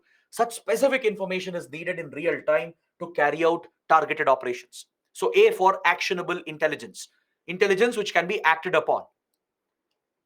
Then D for dashboard based KPIs and KRAs to monitor the progress. To monitor the progress being made, KPIs and KRAs have been identified, which are being depicted on a dashboard format. Those in the corporate sector will understand KPIs and KRAs. It's your key performance indicator and key result area. Now, any task you take up, right, there will be certain indicators that will help you point out your performance and how you're performing. Let's say you're preparing for UPSC exam. Your goal is to crack this exam. So you can track your performance, you can monitor where you stand, you can review yourself and generate a feedback by identifying KPIs and KRAs in your preparation. So for example, KPIs would be, are you attending all classes? What is your attendance?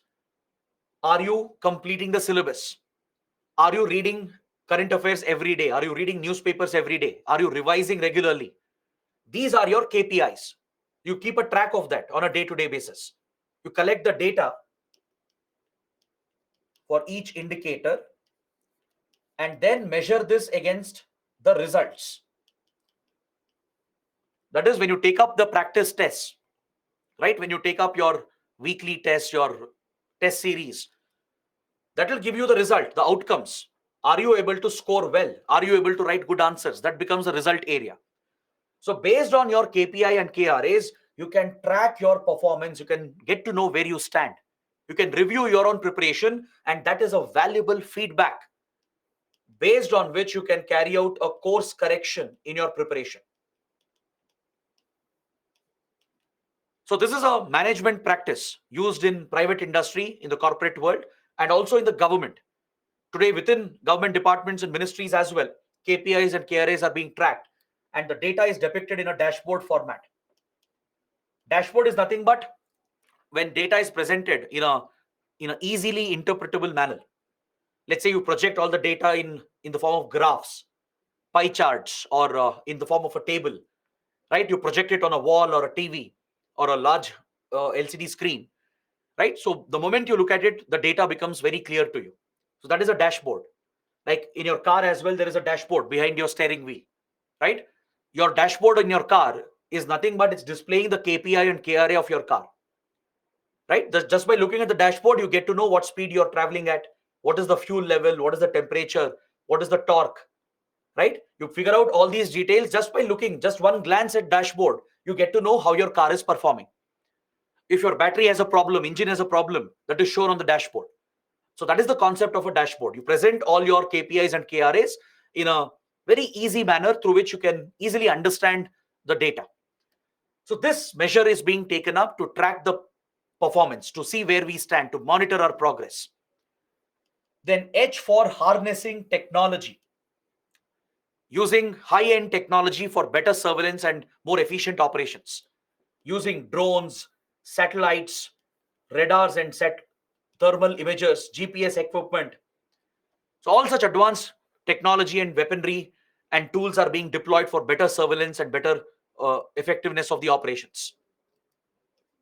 A for action plan for each theater. Basically, there should be a customized plan for every state, for every district, because the security challenges are different from state to state and district to district. Simply having a national plan will not work. See, we have adopted a national plan. Along with that, you need state-wise plan, district-wise plan. So for every theater, for every action theater at the grassroots, you need customized plans on how you're going to tackle Naxalism. What military strategies will be adopted as the security response to counter the Naxals. So that customized planning is needed. That is A for action plan for each theater. And finally, N for no access to financing. Basically, choke the funds. Ensure you implement your anti-money laundering measures. Counter money laundering through Prevention of Money Laundering Act. Target the roots of finances. Target the donations they are getting. Target the funds that they are raising through drugs and arms trafficking. Target the extortion that they are carrying out. Freeze their accounts. If they're using bank accounts, moving the money around in the banking financial system, freeze those financial assets. Confiscate the financial assets. And thus cripple their financing, cripple their funding. So this is the Samadhan doctrine. It basically highlights the priorities for our security forces and it streamlines the approach, the security approach to counter Naxalism. Now coming to the last point, the human rights angle. There are allegations of large-scale human rights violations committed by our own forces in our conflict zones. This is an unfortunate reality. See, in general, our security forces are very professional, be it Indian Army, be it the Central Armed Police Forces, right? They're very well trained. They understand the law of the land. They understand the constitutional protection. They understand fundamental rights. So in general, our forces are very professional and at the level of the force, they're not engaging in targeted human rights violations. We don't do that, right? We are a civilized democracy. But at the ground level, there could be rogue officers. There could be these rogue officers who break the law, who deliberately violate human rights in the name of conducting these operations. There are many cases, not just in Naxal corridor, I'm generally discussing about all conflict zones, be it Punjab, be it Jammu and Kashmir, Northeast India. In all the conflict zones, there are serious allegations against Indian Army, against Assam Rifles, CRPF and others that human rights abuses have happened. There are fake encounters, fake killings. Usually it is done for rewards and promotions. Some rogue officer with a wrong mindset, with wrong ethics, he would break the law and he would have carried out fake killings and encounters to get more recognition, rewards and promotions. There are cases where local villagers are targeted. Now imagine there is an Naxal attack. Few troops are killed. So there will be a lot of anger amongst the entire force. The whole battalion will be very angry. They'll be waiting for revenge against Naxals. So usually what they do is they head out into patrols. They go to the nearby villages and they threaten them. They threaten them for information about the Naxals who carried out the attack. And in this process, there have been abuses that have been committed. They have destroyed houses. They have committed torture, kidnappings, even rapes and molestations have been reported, allegedly. Now, these are very serious accusations. The problem is, in most cases, the governments cover up the cases. They don't allow transparent investigations to happen. Now, this is a serious issue because you can't allow human rights abuses in a conflict zone by our own forces. Again, we are not doing this at the force level. The forces are professional, but there could be these rogue elements, these rogue officers who might be resorting to these practices. Even few incidents are enough to destroy the image of the force, and the worst impact is that it will create even more resentment. It will push the local support away. The locals will lose faith in the government, they lose faith in the judiciary, in the constitution itself, if such violations are being committed and being tolerated. That is why there should be transparent investigations. The government shouldn't try to brush them up. They need to open up transparent investigations where there is a genuine case, right? If prima facie allegations are appearing to be true, in such cases, transparent, honest investigations have to happen and independent inquiries have to be done. And the strictest punishment has to be delivered to these rogue officers. You should make an example out of them. Deliver the strictest punishment to them so that no one else will dare violate human rights again. So this is where we have a mixed record. Even though our forces are very professional and well trained, on the ground, there are very serious allegations that have come up. This is not my personal opinion. This is based on the findings of various judicial commissions, independent inquiries, media investigations, and investigations by civil society groups. All right, this we have seen in Northeast India as well, in Jammu and Kashmir as well, in Punjab as well. This is true with regard to Naxal areas also. There have been allegations of human rights abuses, but in most cases, the government, they cover it up because they don't want controversy, they don't want any political criticism.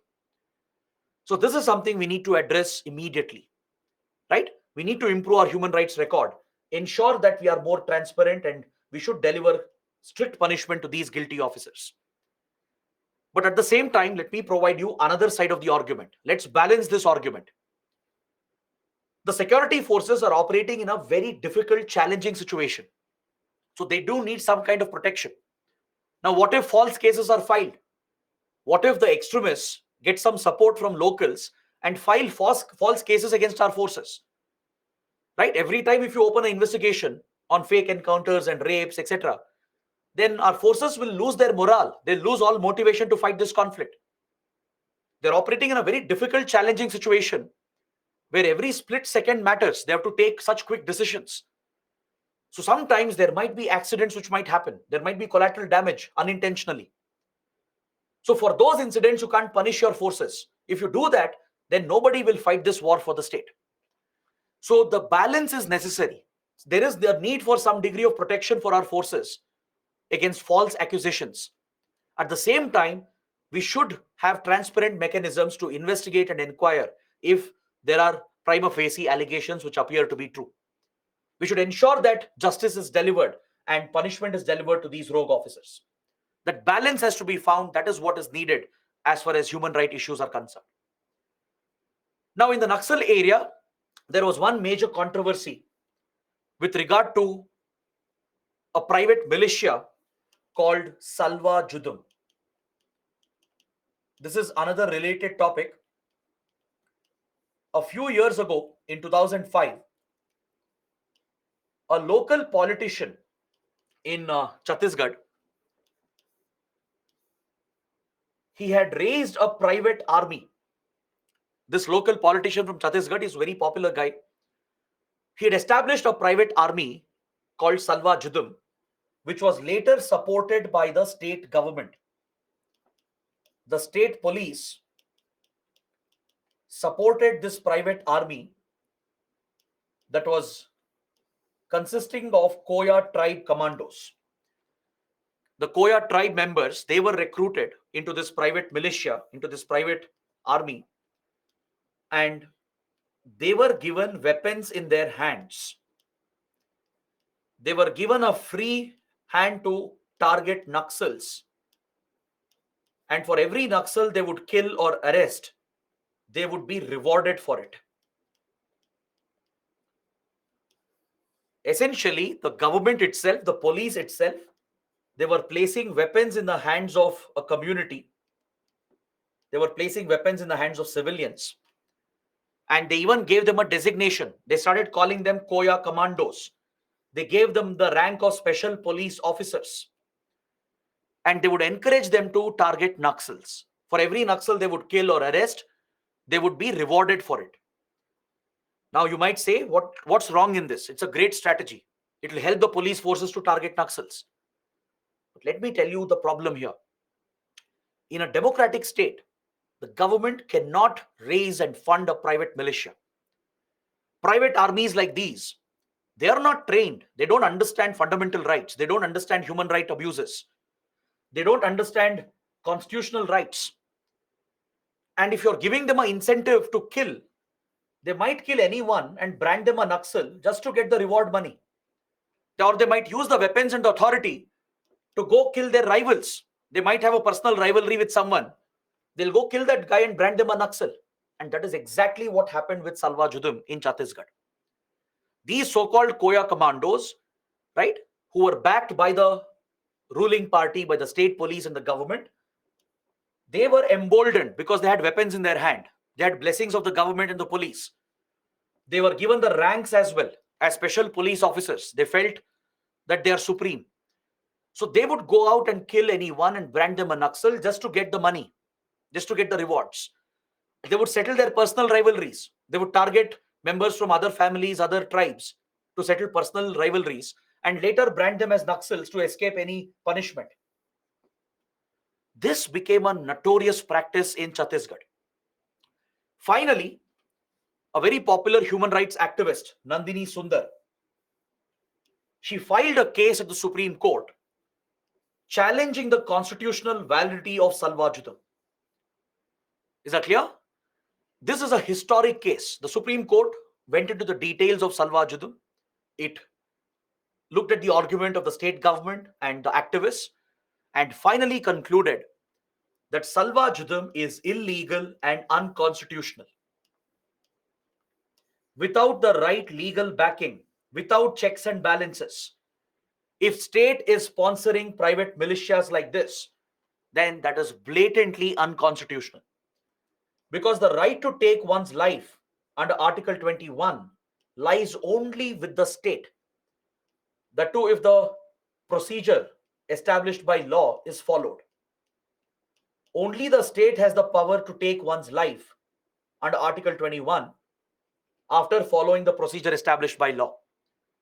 Now, your private militias, they don't have any training. They're not state institutions. They're not state authorities. They're not accountable. Tomorrow, if they commit violations, who will hold them accountable? Who will punish them? Right? So as a result, the Supreme Court declared Salwa Judum as illegal and unconstitutional and ordered the Chhattisgarh government to disband Salwa Judum. This is a historic case, the Nandini Sundar case. But there are some disturbing reports in the last few years that Salwa Judum continues in a discreet manner despite the orders of the Supreme Court. Even though officially Chhattisgarh police have disbanded Salwa Judum, it is said that they are continuing it discreetly without publicizing it. On the ground, they are still backing such private militias to counter Naxals. These are very disturbing reports because it goes against the orders of Supreme Court. When Supreme Court declared it as unconstitutional, right, states should have completely stopped the practice. But there are some reports in the media that this practice continues in an illegal, discreet manner, which is a major concern as far as human rights issues are concerned. Is that clear? So the issue of human rights will come up in any conflict zone. It's all about striking the right balance. Yes, our security forces face a big challenge. They operate in very difficult conditions. So they need some degree of protection from legal consequences. You can't entertain every false, fake accusation which is targeting our forces, right? You need to protect them, give them some immunity to them so they can operate freely and they can remain motivated, keep their morale high when targeting these extremists. At the same time, the immunity should not become blanket immunity. If rogue officers are committing these violations, they should be punished. Is that clear? Honest, transparent investigations have to happen. I'm bringing out this discussion because later we are going to talk about AFSPA, the Armed Forces Special Powers Act, which is deployed in Northeast India, in Jammu and Kashmir. It was also used in Punjab. This particular law remains to be one of the most controversial laws in India. All right. So I'm just setting the stage for this. In Naxal corridor, there is no AFSPA. There's no special protection given to the security forces. But AFSPA is in place in some parts of Northeast India and Jammu and Kashmir. It was implemented previously in Punjab to tackle Khalistan movement. So there, a lot of human rights concerns had come up. And even today, they have not been addressed. There is a very big debate regarding the necessity of AFSPA. So there are arguments in favor of it and against it. So this is just an introduction to that topic. In the coming chapters, we will look into AFSPA again.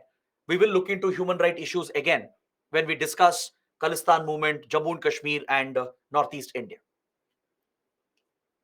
So on this note, I would like to conclude my discussion and close this chapter because now we have completed all the important topics under left-wing extremism or Naxalism. So let's take a short break.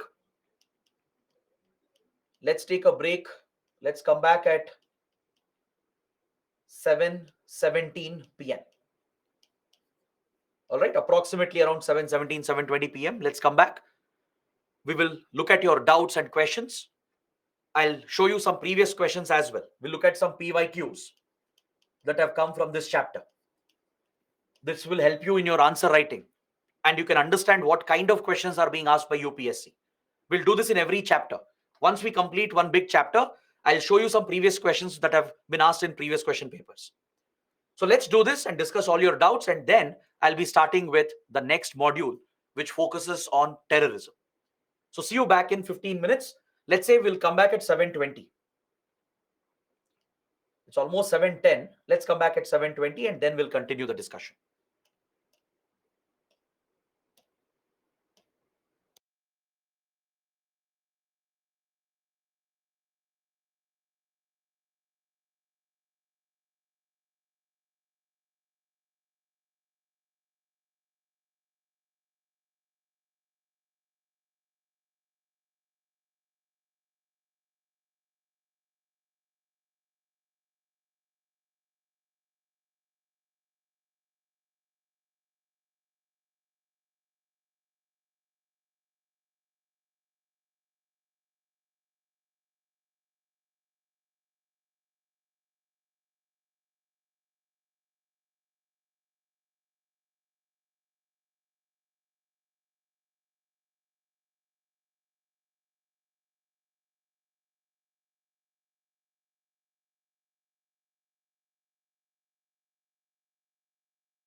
Hello, everyone. Welcome back to the session. Now, first, let's take up some doubts and questions regarding Naxalism. Then we'll look at some previous questions. And after that, I'll start with the next chapter. First question is by Vivek. Vivek is asking, sir, would it be suitable for the health of federal structure of India if state level bodies are bypassed by the central government? I think Vivek is referring to the integrated action plan, how center was directly working with the district administration. See, please understand that in implementing integrated action plan, states were not entirely bypassed. Only the funds were being directly provided to the district authorities. But at the state level, the development commissioners were involved in monitoring the implementation. It's not that the states were completely bypassed. Only with regard to transfer of funds, directly the center was providing the funds to the district level authorities. So we do have a decentralized governance in the country. There is a three-tiered architecture. Of course, we are a federal polity where states play a critical role. But in some exceptional cases, the center can do this, and it doesn't really threaten the federal structure of the Indian polity. Is that clear? States weren't completely bypassed altogether.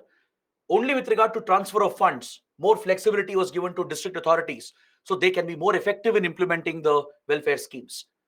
The states were still playing a role in monitoring the implementation. So as a result, I don't think these plans and schemes are a threat to the federal structure of the country.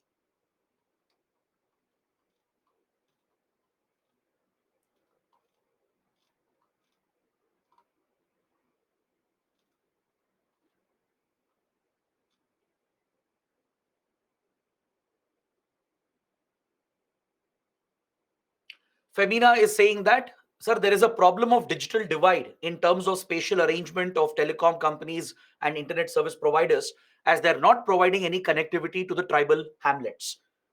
You're absolutely right, Femina. Private internet service providers and telecom companies, they usually don't reach out to remote areas. And that is understandable because any private enterprise is driven by the profit motive. If it doesn't make business sense, right? If the business is not viable, if it's not economically viable, how can they sustain the business, right? This is where government acts as an enabler. The government catalyzes the private sector to reach out to these unconnected and underserved regions. So that is why the Universal Service Obligation Fund was set up, where private companies will contribute the funds. The government will reach out and create the initial infrastructure, and then the private companies will come and take over. That's actually a healthy arrangement where government acts as the enabler, opens the market for private sector, and then the private companies step in to expand the network. So that is why we have that mechanism under the new telecom policy.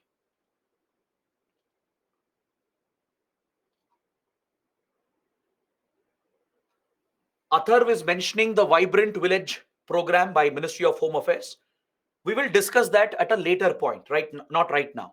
When we come to border management, so there we will discuss the role of border villages, what we are trying to do to develop border villages.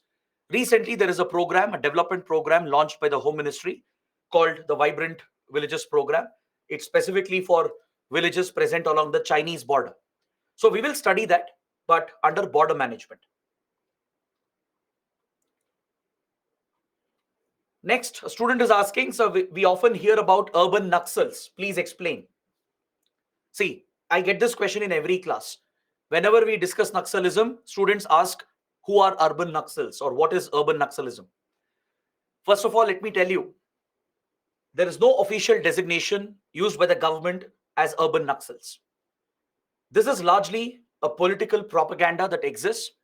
Don't use the term urban Naxals in your answers in the examination.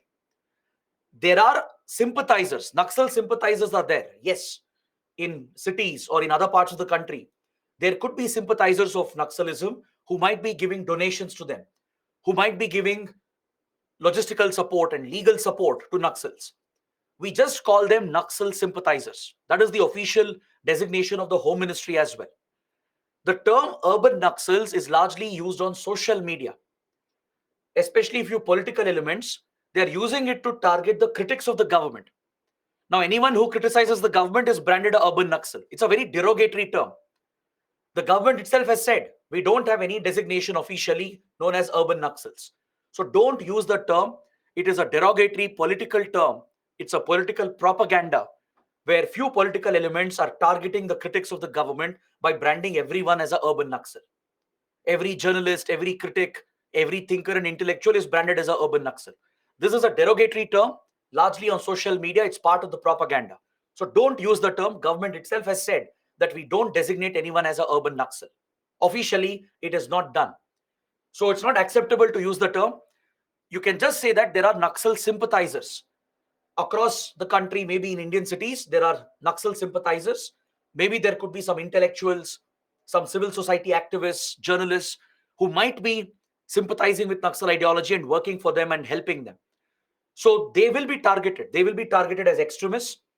They will be labeled as Naxal sympathizers, but not as urban Naxals. The term urban Naxals, it's a very derogatory term. It's a very incorrect term to be used.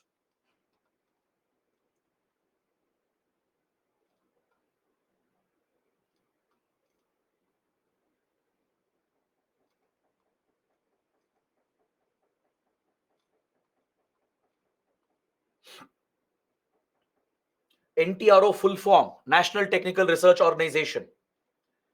Prerna is asking, what are ambush attacks? Ambush attacks are surprise attacks where the attackers are hiding.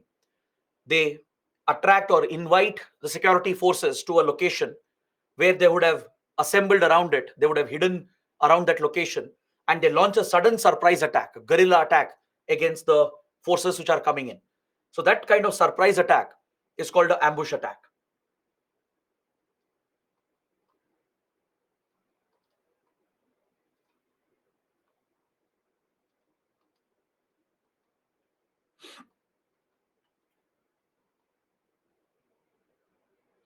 I see many questions where students are asking the full form of all the acronyms, IED full form, CRPF full form.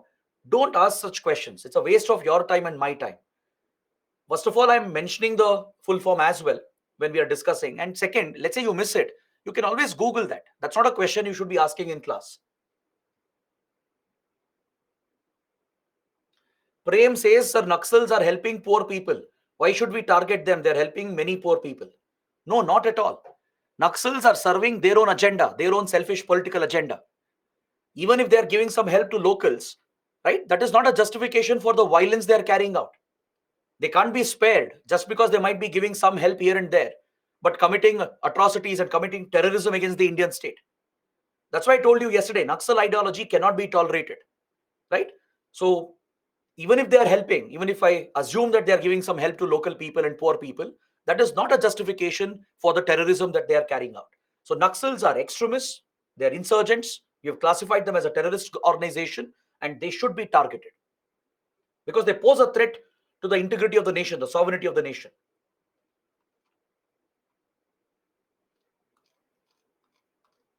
Let's see, maybe 2-3 questions more and then we can proceed with the discussion.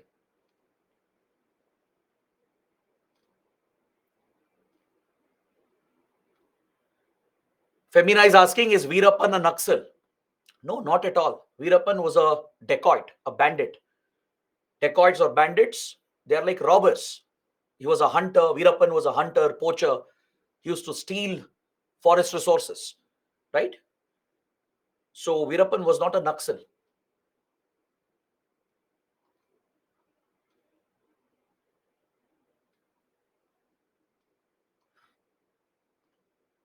See, Rahul has said Nandini Sundar is a urban Naxal, supporter of Naxalism. You can't make such statements. You should be a mature, responsible UPSC aspirant. Nandini Sundar is a well-regarded activist, right? You can't just brand anyone who criticizes these policies, brings up these complicated issues, and just brand them as an urban Naxal. Don't ever do that in your exam. You will lose marks. If evaluator sees such statements, they will immediately cut marks from your answers.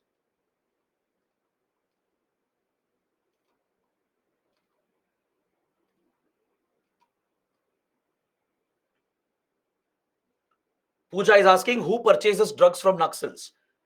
There are drug cartels. They smuggle drugs and sell drugs, right? In India and around the world, there is a huge market for recreational drugs.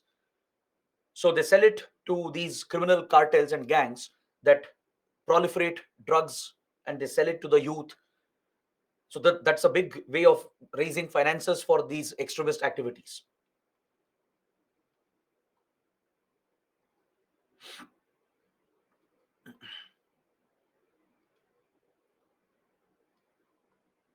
Pooja is asking, if we know some politicians who are working with Naxals, why don't we stop them?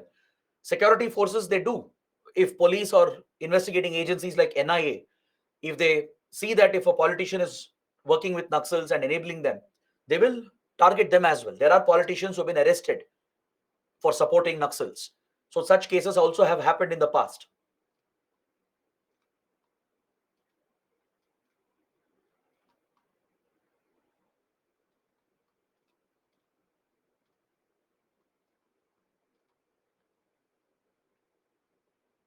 Abhijit is asking, does caste system in India contribute to extremism? To an extent, yes. We were discussing this yesterday. Social exclusion, where lower castes are oppressed and discriminated, right? It creates resentment. And that's one reason why tribal communities, they feel left out. For centuries, the tribal communities, the scheduled castes and Dalits, they have been oppressed by the caste system in India, by the upper caste. This is a century-old discrimination, which has happened for centuries together, right? So the impact is obviously there. People are not being treated as equals. They're not getting equal access. They're being denied certain benefits. So this affects their dignity. It is a form of social exclusion. So that could breed resentment and could contribute to extremism.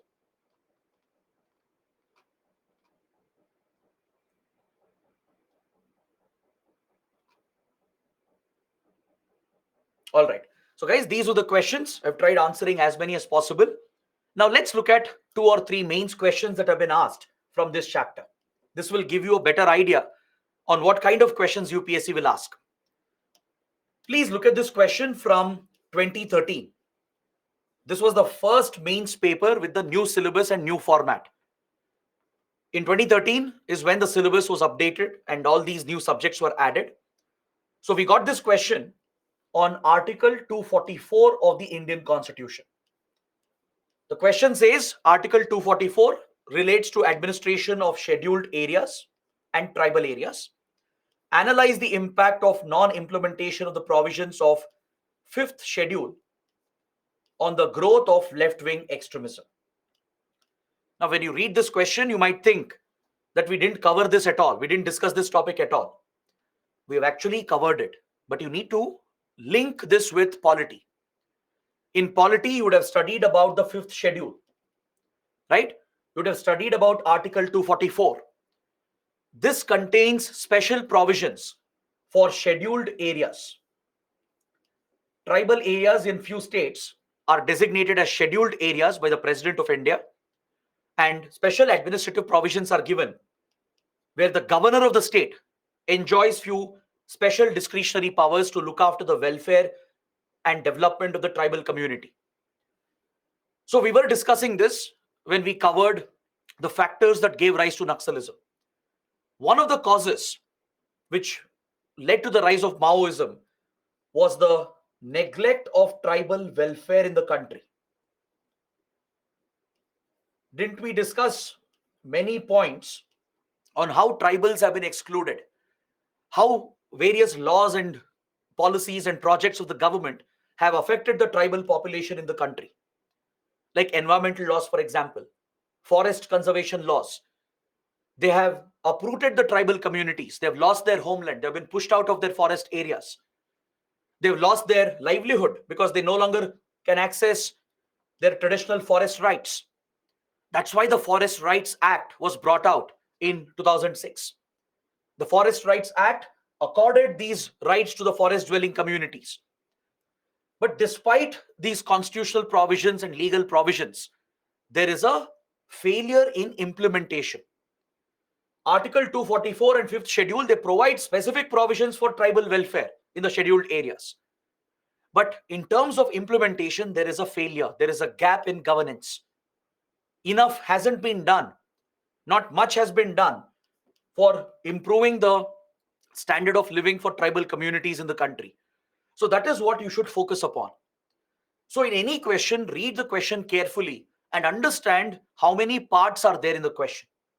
In every question, there will be 2 or 3 parts. And the answer you will write should do justice to the different parts that are given in the question. So in this particular question, what you can do is, you can clearly identify that there are 2 parts in the question. First, you have a statement on Article 244.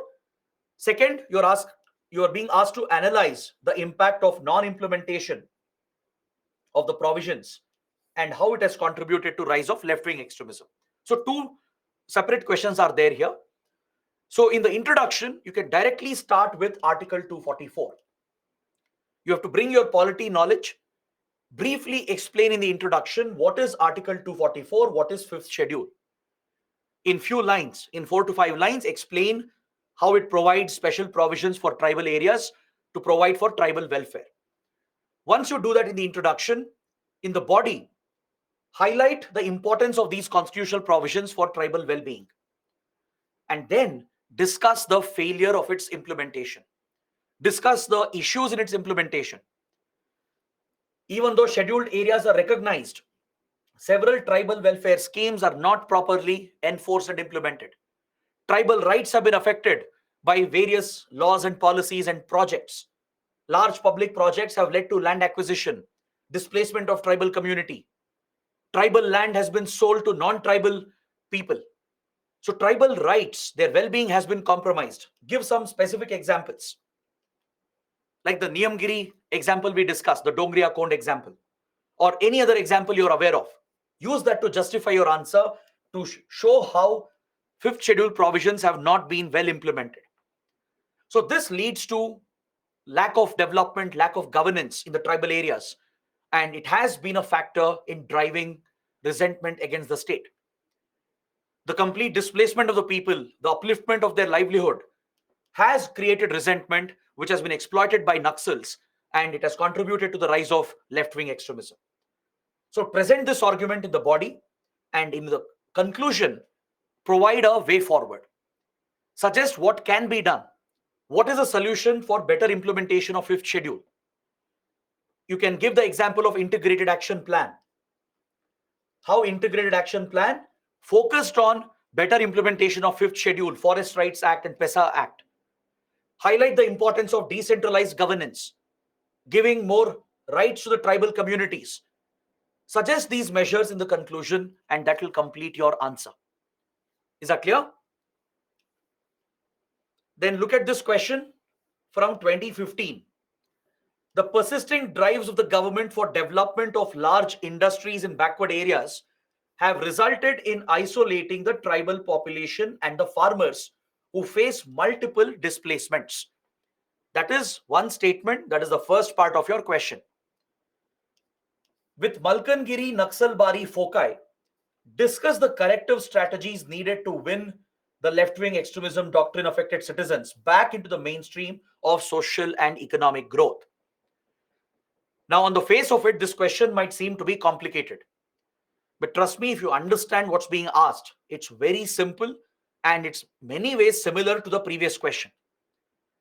The question is asking, how has development projects, the large development projects, the industrial projects pushed by the government in backward and tribal areas, how has it affected the tribal community and the farmers? This is something we covered in detail yesterday. So in the introduction, please provide an explanation. Explain how large public projects, industrial projects, mining projects lead to displacement of farmers and tribal community. Land acquisition has been done without proper consensus, without proper compensation. Rehabilitation has not been provided. Livelihoods have been uprooted. So as a result, tribals and farmers have lost faith in the Indian state. If you know any specific example, mention that to justify your argument. Next, it is asking you to focus on Malkangiri and Naxalbari. Naxalbari is where Naxalism originated because of the feudal nature of the society. Right? The first rebellion which happened, the Naxal rebellion, was against the feudal landlords. Then Malkangiri is the current hub of Naxalism in the Chhattisgarh-Odisha belt. So here it's mainly tribal issues. Chhattisgarh-Odisha belt is a tribal area, forested area. So the current hub of Naxalism around Malkangiri It's mainly driven by tribal factors. So focusing on Malkangiri and Naxalbari, talk about the strategies needed to win the people back into mainstream, to pull them away from Naxal influence. So you can break down the body and the conclusion, where you discuss Naxalbari first, explain what happened in Naxalbari, how it was a rebellion against the landlord system. It was a result of the feudal nature of the society. So solution is land reforms, breaking the zamindari system, completely abolishing the feudal nature of the society, and bringing about social and economic changes to benefit farmers, peasants, and laborers. So land reforms are the key to deal with issues that we saw in Naxalbari. That's one way of pulling people back from the Naxal influence and bringing them back into mainstream. Then with Malkangiri focus, discuss the tribal issues, right? Tribal rights and welfare has been compromised. So what can be done?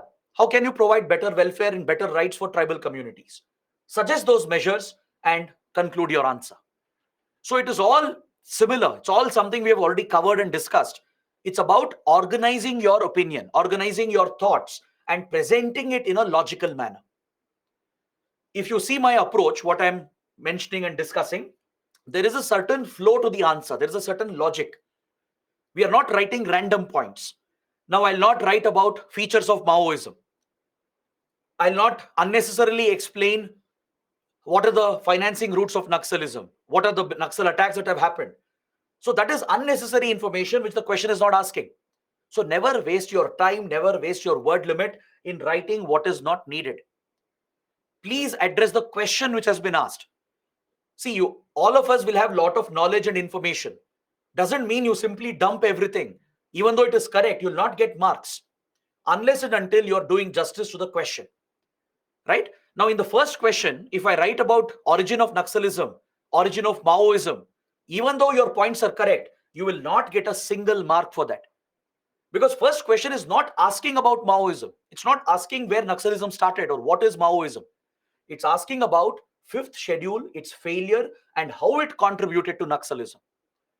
So once you understand the link and what the question is asking, build your answer accordingly. Do justice to all the sections of the question, justify the answer with some examples, and conclude that where you provide some way forward, some suggestions to tackle the challenge. This structure, this logical flow has to be maintained, and you have to do this within the word limit. So this comes only with practice. It will not happen overnight. Answer writing is a skill. It's an art. Most of them are not born with good writing skills. It's something you cultivate. It's something you develop over a period of time with practice, repeated, consistent practice. So take up all these questions. Once you revise the topics, right? Once the chapters are completed, please revise once and then take up these questions for your answer writing practice. Get the answers evaluated by your mentors. Get some feedback. So this will help you in improving your answer writing skills. And this you have to do regularly. You can't do this once in a month, once in a quarter. This has to be regular, almost on a daily basis. You have to take up one or two questions for answer writing.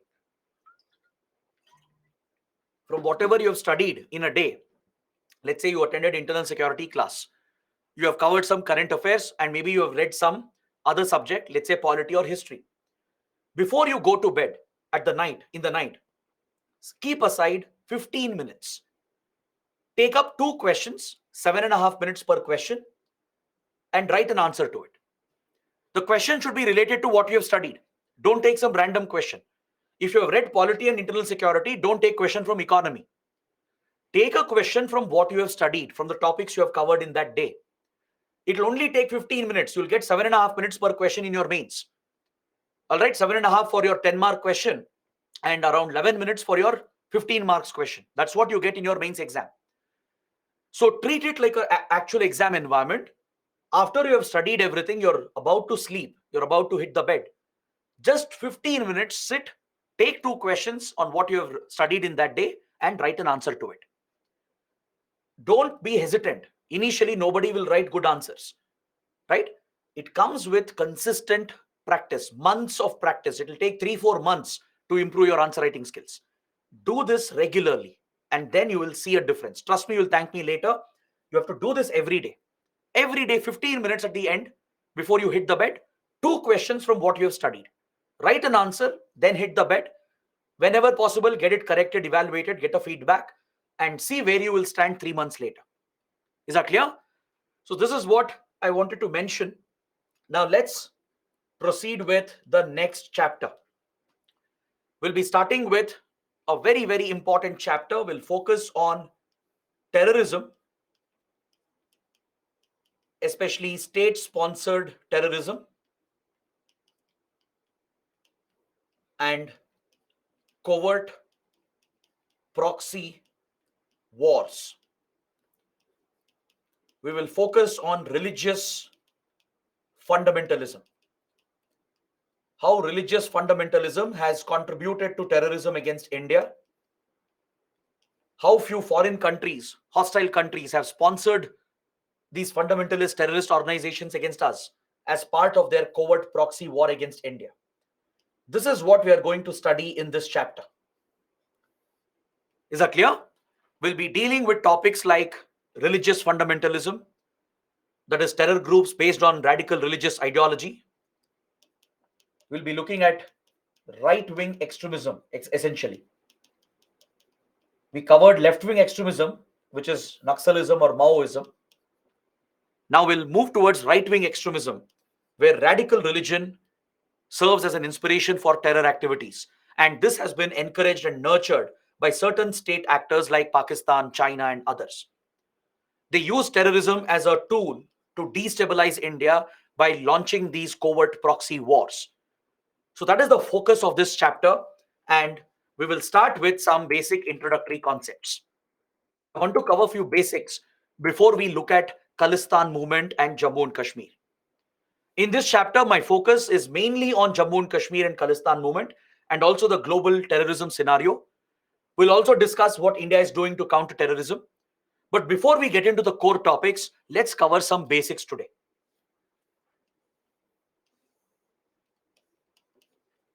See, India is considered as one of the biggest victims of terrorism. We have been at the receiving end of terrorism from many, many years. And one reason why India is the biggest victim of terrorism is because we are surrounded by two regions which are hubs of drug production and organized crime. To the west of India, we have a region called the Golden Crescent. This crescent-shaped region, this half-moon-shaped region, is called the Golden Crescent. It covers Pakistan, Afghanistan, and parts of Iran. This region, located to the west of India, it is a hub of drug production, drug trafficking, and arms trafficking. So it's a major hub of organized crime. And as I mentioned yesterday, wherever organized crime is prevalent, wherever drug trafficking, arms trafficking is widely prevalent, in those regions you will find money laundering and terrorism and insurgency as well to be flourishing in those areas. Because criminal networks, these criminal cartels, what they do is, to sustain their criminal business, their illegal business, they weaken the law and order system. They corrupt the governments, the police, the judiciary. Such criminal activities will thrive only when administration is weak, only when governance is missing, only when there is an administrative vacuum. That is when such criminals and terrorists will thrive. So these criminal cartels, like for example, the D gang, the Dawood Ibrahim gang, the various Afghan warlords who control opium production in Afghanistan, and Pakistan's intelligence agency, the ISI, they all play a role in furthering this nexus between organized crime and terrorism. Pakistan's ISI works with these Afghan warlords, criminal cartels like the Dawood Ibrahim gang to produce drugs and traffic drugs and even weapons and explosives all across the region. This fetches a lot of money. It's a multi-billion-dollar industry. Some of the money, which is made illegally, will help the ISI to finance terrorism against India. And this financing is done through money laundering channels. All right. So we have a hub of organized crime, money laundering, terrorism, and insurgency to the west of India. That is the Golden Crescent. So there are criminal cartels, terrorist organizations operating here, and they're getting state support from hostile countries like Pakistan through its intelligence agency and through its army. The Pakistani army and the ISI, they directly work with these criminal cartels and these terror outfits, and they're enabling these activities as part of its strategy to destabilize India. And unfortunately, we share direct boundaries with the Golden Crescent. So the drugs produced here can easily be pushed across the border into India. The arms and explosives can also be trafficked into India. And terrorists can also be infiltrated. The terrorists who are cultivated here in the Afghanistan-Pakistan belt, they could be pushed across the border, infiltrated into India to carry out attacks against India. And unfortunately, we have a similar region to the east of India called Golden Triangle.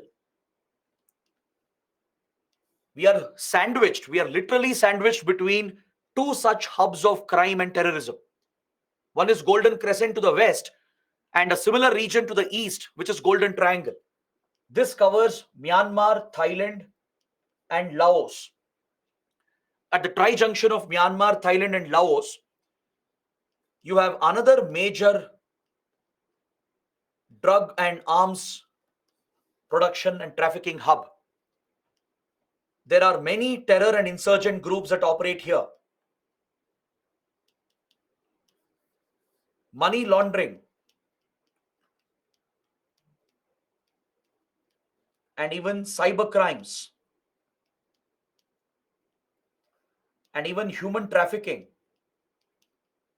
is very rampant in the Golden Triangle.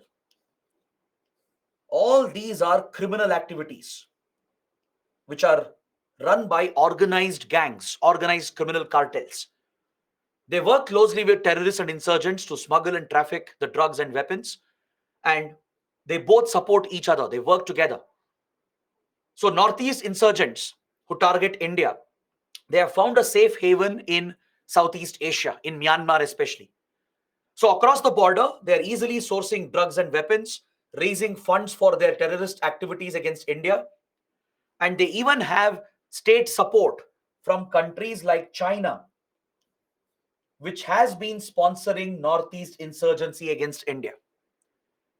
Just like Pakistan has sponsored various terrorist groups and Northeast insurgents, similarly, China also in the past especially has funded Northeast insurgents against India.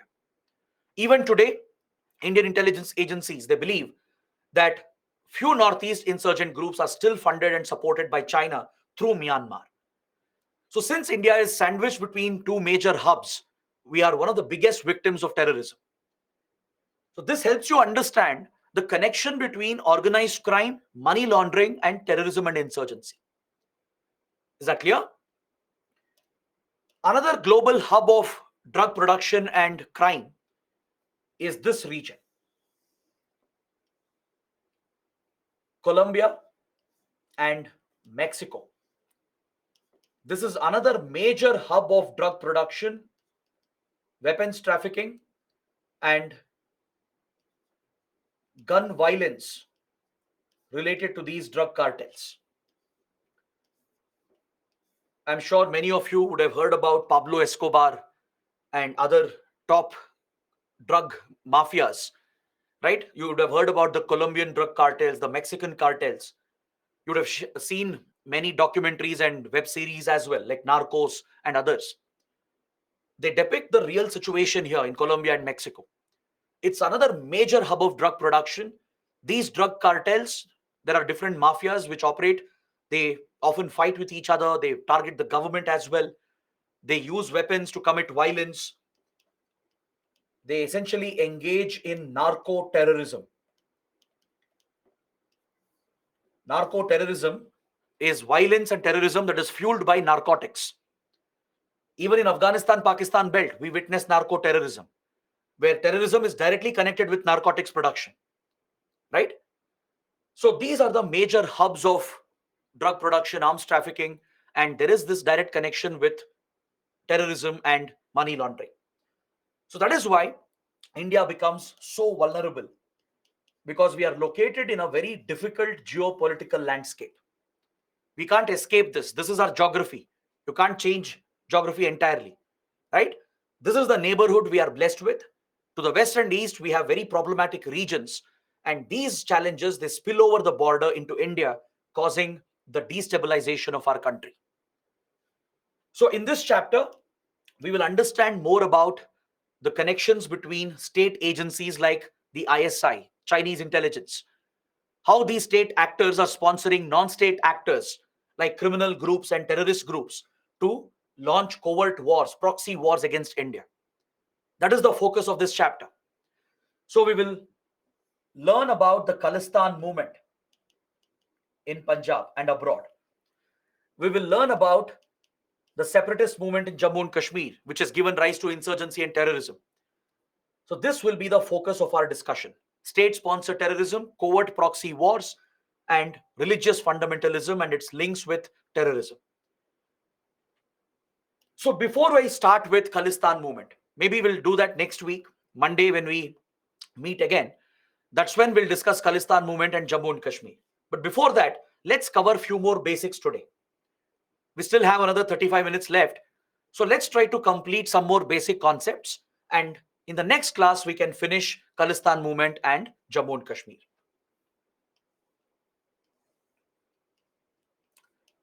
I would like to provide a historical context here. Since this is a mains subject, it's very important to make these interconnections from internal security to history. I'm sure all of you know about Kautilya or Chanakya, one of the foremost thinkers that India has produced. Right? He has written an epic treatise, the Arthashastra. The Arthashastra contains valuable insight into governance and administration. That's why you study Kautilya's theories and philosophies in your optionals as well, in public administration, in political science, in sociology, right? Kautilyan theories are studied even today because they have a relevance in today's context. And the most fascinating part is that Kautilya was so far-sighted that he not just provided theories about economics, governance, revenue, land administration, etc. He also dealt with wars and conflict. He dealt with geopolitical issues. He dealt with intelligence, covert operations, terrorism. He dealt with statecraft and espionage. All these strategic issues were also covered by Kautilya in his advice to the king. So in Kautilya's Arthashastra, you find a reference to 4 types of security threats. Kautilya, he advises the king. He says that you need to classify your security threats into 4 types. Internal threat, external threat, externally aided internal threat, and internally aided external threat. Now, this is a structured way of looking at the security threats facing the country. This theory of Kautilya, we can apply this even today, right? We can use this classification in the Indian context and classify the different terror groups and security threats we have and label them as internal threats, external threats, or externally aided internal and internally aided external. So when we say internal threat, Kautilya says that if there is a organization or a group which is entirely domestic, which is largely rooted in your domestic causes, they will have some genuine root cause. There would be some grievance, some kind of injustice, some kind of lack of development, which has created a resentment. And based on this domestic root cause, a rebellion movement would have started. Such a movement which is entirely domestic within the country, which is led by your own citizens, your own people, which has very little foreign involvement, external involvement. Such a threat is a purely internal threat. Kautilya says that Usually there will be some root causes because of poor governance, poor administration, right? There might be some injustice which has happened. So those who hold a grudge, hold that resentment against the state, they might rebel against the state, and they will have very limited outside support. They're largely domestic, they're based out of our own country, they're largely our own citizens, and they're targeting the state. Their support from outside is very limited. They may not have any support, or even if they have, external support is very limited. So such groups, such security threats should be classified as purely internal threats. This is what Kautilya said. Now, can you guys give me an example in the Indian context which fits this description? You know about so many terror groups: Lashkar-e-Toiba, Al-Qaeda, LTTE, Naxals, Khalistan groups, Northeast insurgent groups. Based on how they function, can you give me the perfect example for the first category? Very good. Some of you have got the right answer. It's obviously the CPI Maoist. The perfect example here would be the Naxals. Naxals are a purely internal threat, largely a domestic threat. We studied just in the previous chapter that they do have some genuine root cause. The members leading the movement are all Indians. They're all Indian citizens operating inside India, targeting India. They have very limited external contact and external support. So such a movement, such a security threat is a purely internal domestic threat. The opposite of that is external threat. A group which is based outside of India. A group which is based out of a foreign country, which is comprised of foreign nationals,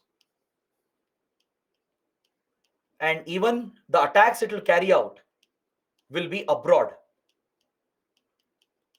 The attacks the group carries out will be against our interests, but on foreign soil, not within our country. Within our country, its influence will be very limited or even absent. There could be certain groups that have no presence in India, no support in India. They will not have the ability to carry out attacks inside India. Rather, they'll be based in a foreign country. Most of the terrorists will be foreigners, foreign nationals, right? They'll not have Indian citizens as such. And even the attacks they carry out will be abroad in foreign countries. But they will be targeting our interests, our Indian interests. So such groups which are purely external, they are under the second category. They are external threats. Now, can you give me an example? Please think and answer. Don't give random answers. Think carefully and then give me an answer. Which group can be called an external threat for India in today's world? ISIS? Some are saying Khalistan. No, Khalistani outfits have a presence in India, right? Khalistani outfits have Indian citizens. They carry out attacks in India. So Khalistan is not the right answer. It's incorrect. ISI can't be the answer. ISI is an intelligence agency. It's not a terrorist group. ISI is a foreign intelligence agency of a foreign government. Taliban, okay? ISIS, Al-Qaeda. And someone has mentioned Haqqani network as well. Very good. The perfect examples here would be Al-Qaeda, Islamic State, then Haqqani network, and Taliban. These would be the best examples for the second category. These groups are largely based outside of India. See, Al-Qaeda, ISIS have some kind of presence of late, some kind of influence, but it's very limited. Al-Qaeda, ISIS, they have never carried out a major attack inside India. Even Afghan Taliban, right? And a faction of the Afghan Taliban called Haqqani network, which has been used by Pakistan's ISI. They're all operating outside of India, mainly in Afghanistan and in some other parts of the world. These groups, they don't have much support in India. There aren't many Indians who support these organizations. They have very limited support in India, very limited presence, and they have not carried out any major attack inside India. But they are a threat to India outside of India. In Afghanistan, in Iraq and Syria, these groups, they have targeted Indian interests. The Taliban has nurtured terrorist groups against India along with Pakistan. Haqqani network has been used by Pakistan's ISI to target the Indian embassy and Indian consulates and Indian workers and diplomats who were stationed in Afghanistan. Haqqani network has carried out many major attacks against our embassy and consulates, and it has even killed many Indian diplomats and Indian intelligence officers. Al-Qaeda and ISIS, they do pose a threat to India, but largely outside of India, right? So such groups are largely external. Next, third category, externally aided internal, meaning there is some foreign support, usually a foreign state through its intelligence agency is giving direct support to an internal group that is operating in India and has a presence in India, which has the ability to carry out attacks inside our country. Such an internal group is getting direct foreign support. So can you think of examples? There are many examples here. This is a classic example of proxy war, covert proxy war. Very good. Khalistan outfits, Lashkar-e-Toiba, Jaish-e-Mohammed, even Northeast insurgents, they all fit this description. All your Khalistan outfits, Kashmir-centric groups like Lashkar-e-Toiba, Jaish-e-Mohammed, Hizbul Mujahideen, Harkatul Jihad-e-Islami, then most of the Northeast insurgent groups, they all fit this description. Meaning these groups, they do have a presence in India, they have support in India, they have the ability to carry out attacks inside India. Their root causes are also based out of India, but they are getting direct foreign support. Some external elements are supporting them directly, giving them funds, weapons, and training. And they have even created a safe haven for them where they can hide and target India from the outside. Is that clear? Even Indian Mujahideen fits the definition. Indian Mujahideen was an internal group based out of India, but supported by Pakistan. So all these terrorist groups, which Pakistan has used against India, China has used against India, they are all falling under the third category. This is an example of state-sponsored terrorism. Foreign states which are hostile to us, they are directly sponsoring these proxies. They are using proxies on their behalf and supporting them secretly and fighting this secret war, this covert war against India. Our hostile neighbors like Pakistan and China, through their intelligence agencies, have given direct support to such extremist outfits. And this is an example of state-sponsored terrorism. It's an example of covert proxy war, where hostile governments are waging this war, secret war against India by using proxies on their behalf. Then finally, the last category, internally aided external. Meaning, there is some external group. There is a foreign group based out of another country, but it's being supported by us. Someone inside our country is supporting them. Basically, from our country, support is going out to some extremist outfit which is operating in another country, and this group could become a threat to us. It could spill out. There could be a spillover effect where this group could go out of control and could start targeting our own country, becoming a threat to us. So this is called internally aided external. So can you think of any example? Very good. All of you have given the answer already. Very good. For the fourth category, the perfect example would be the LTTE, the Liberation Tigers of Tamil Eelam of Sri Lanka. LTTE was largely an Indian creation. As part of our covert war against Sri Lanka, we had many issues going on with Sri Lanka back in 1970s, 1980s. So India launched a covert war to destabilize Sri Lanka by exploiting the ethnic conflict. We supported the radical Tamil extremists and gave them funds, weapons, and training. And we played a direct role in the rise of LTTE, which became a notorious militant and terrorist organization. This group not only threatened Sri Lanka, but later we lost control over this outfit and it came back to hit India. It killed hundreds of Indian soldiers who were deployed in Sri Lanka as part of a peacekeeping mission. It assassinated a former Indian Prime Minister, Rajiv Gandhi. So LTTE became a notorious threat for India. At one time, it was sponsored by us. We had supported this outfit at one point in time. But later, the group rebelled against India itself and became a major security threat for India. So that would be the perfect example here.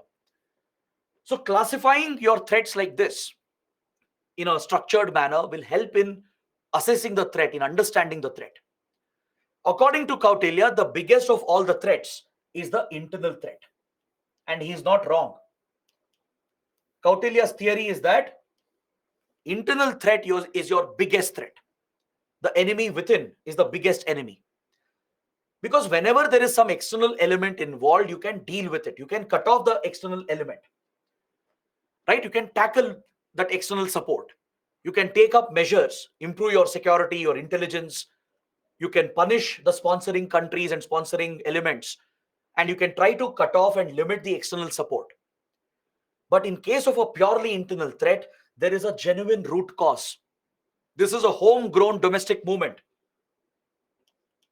You can't tackle this threat just by following a security approach. We just studied in the last chapter. We couldn't wipe out Naxalism because we were adopting a short-sighted approach, focusing only on security operations. We will see success only when we address the root cause, that is the developmental issues. You need a combined strategy to eliminate your internal threat. Along with the security measures, you need to acknowledge the root cause and try to correct the mistakes that have happened. Focus on development, provide justice. So internal threats can become more serious. It could destabilize your country internally. Is that clear? So internal threats are definitely much more serious. And that's why former Prime Minister Manmohan Singh, he stated that Naxalism, left-wing extremism, is our biggest internal threat. But this was in 2009. The situation was slightly different. Now, since Naxalism has weakened, Naxalism has been brought down, the biggest threat, if you ask me right now, as of now, is the third category. Even over the last 40 years, right, in general, if you consider the decline of Naxalism, the biggest threat India has faced is the third category, externally aided internal. Because we have many hostile neighbors like Pakistan, China, Bangladesh, that have given state support for terrorism against India. Right? Northeast insurgents have been sheltered in Bangladesh. They have been sheltered in Myanmar. Khalistan outfits, Kashmir outfits have been sheltered in Pakistan and in other places. So these groups have posed the biggest challenge for India compared to even the Naxals. All right? So this is a basic understanding you should have before we proceed any further. Now let's talk a little more about the foreign involvement. Since the focus of this chapter is state-sponsored terrorism, let's understand a little more about state-sponsored terrorism. Let's understand, why do countries wage covert proxy wars? Why do they use this as a tool, as a geopolitical tool to target other countries and destabilize other countries? See, it's not just Pakistan which has been doing this. There are many, many other powers which have used the same policies. The United States has been involved in sponsoring terrorism. Saudi Arabia, Qatar, Israel, Iran, Russia and China, even European powers, France, Germany, Britain, and India as well at one point. They've all been involved in using proxies to target other countries, to destabilize other countries. The reason why covert proxy war is such an attractive option is because it provides a number of advantages. Compared to a conventional war, compared to a conventional conflict, there are many advantages of waging a covert proxy war. See, if you look at a conventional war where your armed forces are fighting each other, such a conventional war can become very expensive, and the human losses in a conventional war will be very, very high. To fight a conventional war like Russia-Ukraine war, for example, or India-Pakistan wars, you need big armed forces with millions of soldiers. You need very expensive defense equipment and weapons, from fighter jets to aircraft carriers to submarines to missiles. They're all very, very expensive, right? You need to maintain large armed forces, and even the damage will be very severe. When a conventional war takes place, thousands and lakhs or millions could get killed, both civilians and your soldiers. So human loss of life would become unacceptable. So because of this, conventional war has a disadvantage. Your regular conventional war has a big disadvantage, which is you cannot prolong the conflict. You cannot wage a conventional war forever.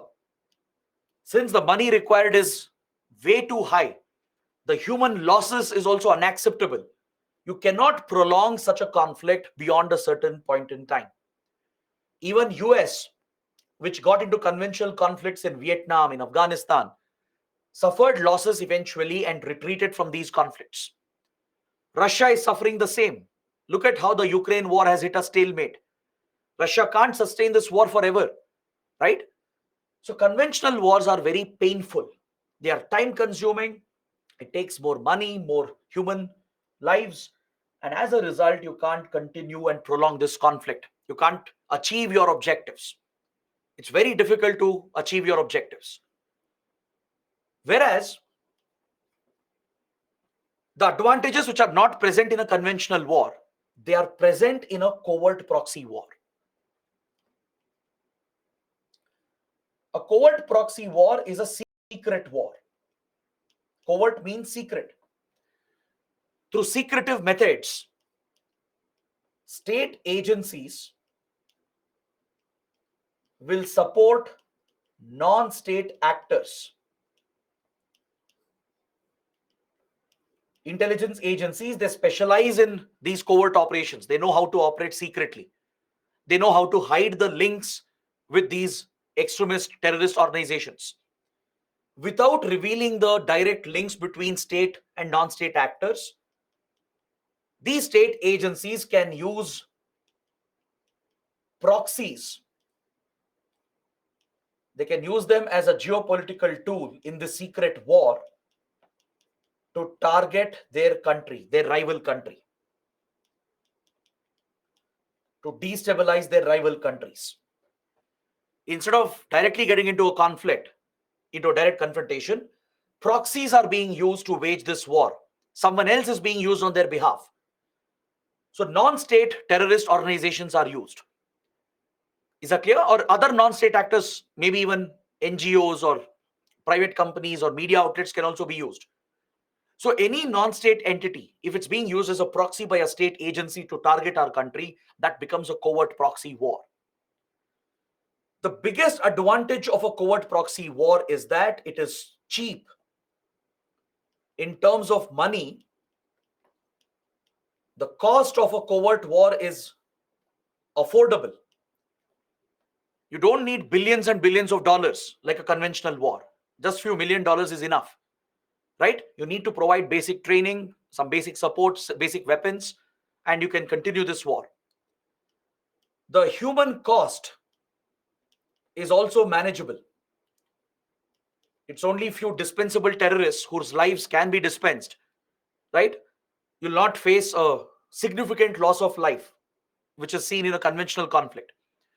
So since it's a cheaper conflict, right, the money can be easily arranged and the human cost is less, and more importantly, you can avoid being blamed for it. You can always deny your involvement because it's a secret war. The tracks would be covered, the evidence linking your state agencies with your non-state actors would be covered. Even if you try to investigate, you may not find concrete evidence to prove that a state agency carried out the attack.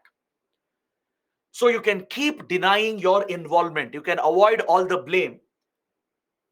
And we call this plausible deniability. That's the technical word which is used.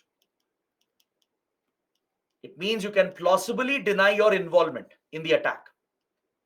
Even if you're blamed for an attack, you can say that we were not involved. The state didn't sponsor it. You can say there are terror groups operating in our country. They are doing this attack. Even we are a victim of terrorism, but we didn't sponsor it. The government didn't order it. You can give excuses upon excuses to avoid blame, and you can keep denying your involvement. That is the biggest advantage of a secret war, a covert war. Since proxies are used and the links cannot be traced conclusively, you can always deny your involvement, and this becomes a big advantage in geopolitics. You can keep using this weapon to destabilize your target country without getting any punishment, without getting any blame for it. So that is why many countries resort to this option. Many countries, not just Pakistan, many countries have used terrorism in their geopolitics. They've used covert proxy options to instigate rebellions, to sponsor civil wars, and to breed terrorism against their rival countries. That's why you always find a foreign hand in most of the terror incidents that happen in the world, be it against Iran, against Israel, right, against India. And there are many, many more examples. Around the world, you see this practice where states are using terrorism for their geopolitics. All right? So terrorism can serve different purposes depending on the agenda, depending on the ideology of a group. Terrorism can serve different objectives. For some organizations, terrorism can be a warfare tactic. Some terror groups which are involved in a direct conflict with another state, with another entity, they could be using terrorism as a warfare tactic, like Hamas and Hezbollah are using it against Israel. Hamas is a Palestinian terror organization which operates in the Gaza Strip of Palestine. Hezbollah is another radical terror organization based out of Lebanon, the neighboring country of Israel. And both these groups are allegedly sponsored by Iran and Syria. Iran and Syria allegedly sponsor Hamas and Hezbollah. And even Lebanon works with Iran and Syria. They're all like-minded Shia powers. All right, let's not get into the geopolitics of it. That's for international relations. But please understand that the Shia powers here, that is Iran, Syria, Lebanon, they are known to support and sponsor Hamas and Hezbollah as a warfare tactic against Israel. Hamas especially is using terrorism to fight for the liberation of Palestine. When Israel took away the rights of Palestinians by declaring unilateral independence, right? Many Palestinian terror groups were born, and some of them look at it as liberation movements. They call them revolutionary movements, but others designate them as terrorists. So this gives you an idea that terrorism does not have a universal definition. It's a very subjective definition. There is a very popular saying, I'm sure you would have heard about it. One man's revolutionary is another man's terrorist. It's all about perspective. It's all about where you're looking at from. Like, for example, Bhagat Singh, right, is a revolutionary for India. For us Indians, he was a legendary freedom fighter, a revolutionary who fought against the British. But British saw Bhagat Singh and other revolutionaries as terrorists. That is the difference. It's about perspective. So if you come to Hamas and Hezbollah, they are seen as radical outfits. No doubt they are radical organizations. But some countries see them as liberation movements, revolutionary movements, fighting for the rights of Palestinians, as Israel has snatched away the rights of Palestinians. But these are also brutal groups. They have carried out brutal attacks against Israel. So Israel, US, and Western countries, they treat them as terrorist organizations, as they commit mindless acts of violence, killing civilians, innocent civilians. So how terrorism is used and how terrorism is looked at depends on your perspective. Is that clear? For some organizations, terrorism can just be a tool for religious fundamentalism. There are certain groups which don't care about geopolitics. They're not proxy of any country or any intelligence agency. They are purely obsessed about their radical religion, such as Islamic State. ISIS is obsessed about creating the so-called caliphate. It's obsessed about capturing territory to form an Islamic caliphate and to establish territorial control and enforce its rigid version of religion, which is a misinterpreted version of Islam. Most of these extremist outfits like ISIS, Al-Qaeda, Taliban, Lashkar-e-Toiba, all of them, they follow a very rigid and misinterpreted version of Islam, which is Wahhabism and Salafism. It's a radical strain of Sunni Islam, and it's a misinterpreted version of religion. It's a radical ideology. It has no place in a civilized setup. But again, please remember, extremism is not limited to any faith. Religion is not responsible for extremism. It's people, vested interests, vested elements who misinterpret their faith, misuse their religion for the sake of their own interests, and use terrorism as a weapon. You find strands of extremism in every faith, in every religion, right? So in Islam, in Sunni Islam, there is a misinterpretation which is giving rise to this radical ideology called Wahhabism and Salafism, which is found widely across West Asia and North Africa. This is the core ideology for most of the jihadist outfits, from Lashkar to Al-Qaeda to ISIS. They're all motivated, inspired by this radical ideology. ISIS is a standout. It's different from Al-Qaeda. It's different from Taliban. It's different from Lashkar-e-Toiba because its obsession is only about fundamental religion. Now, if you look at Taliban, Taliban is a geopolitical tool for Pakistan. Pakistan has used the Taliban as a geopolitical asset to gain influence, to target India, to use Afghan soil to breed anti-India terror groups. So Taliban has been a geopolitical asset for Pakistan. If you look at Lashkar-e-Toiba, Jaish-e-Mohammed, even they are geopolitical tools of Pakistan to target India. So they are using terrorism as a geopolitical asset to target India. But ISIS is different. ISIS doesn't really care about geopolitics. It doesn't really work for one country, one intelligence agency. Its obsession is with establishing the so-called caliphate, enforcing its rigid religious codes, and its obsession is only fundamentalism, religious fundamentalism. So terrorism can be used for different forms and different purposes. And how you classify terrorism also varies and differs. The very definition of terrorism is a little subjective. There is no standard universal definition. All right. So on this note, I would like to stop today's session. Let's take a break over here. It's the end of the session as well. It's 8:30 right now. So we have covered some very good, very interesting topics today.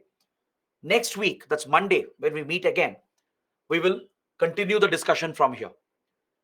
I'll explain the features of terrorism, how we can identify a group as a terrorist group.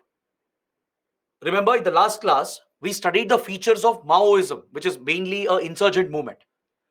So next, we'll understand the features of terrorism, and we'll see how terrorism is different from insurgency and insurrection. So there you will get more clarity about different types of extremism.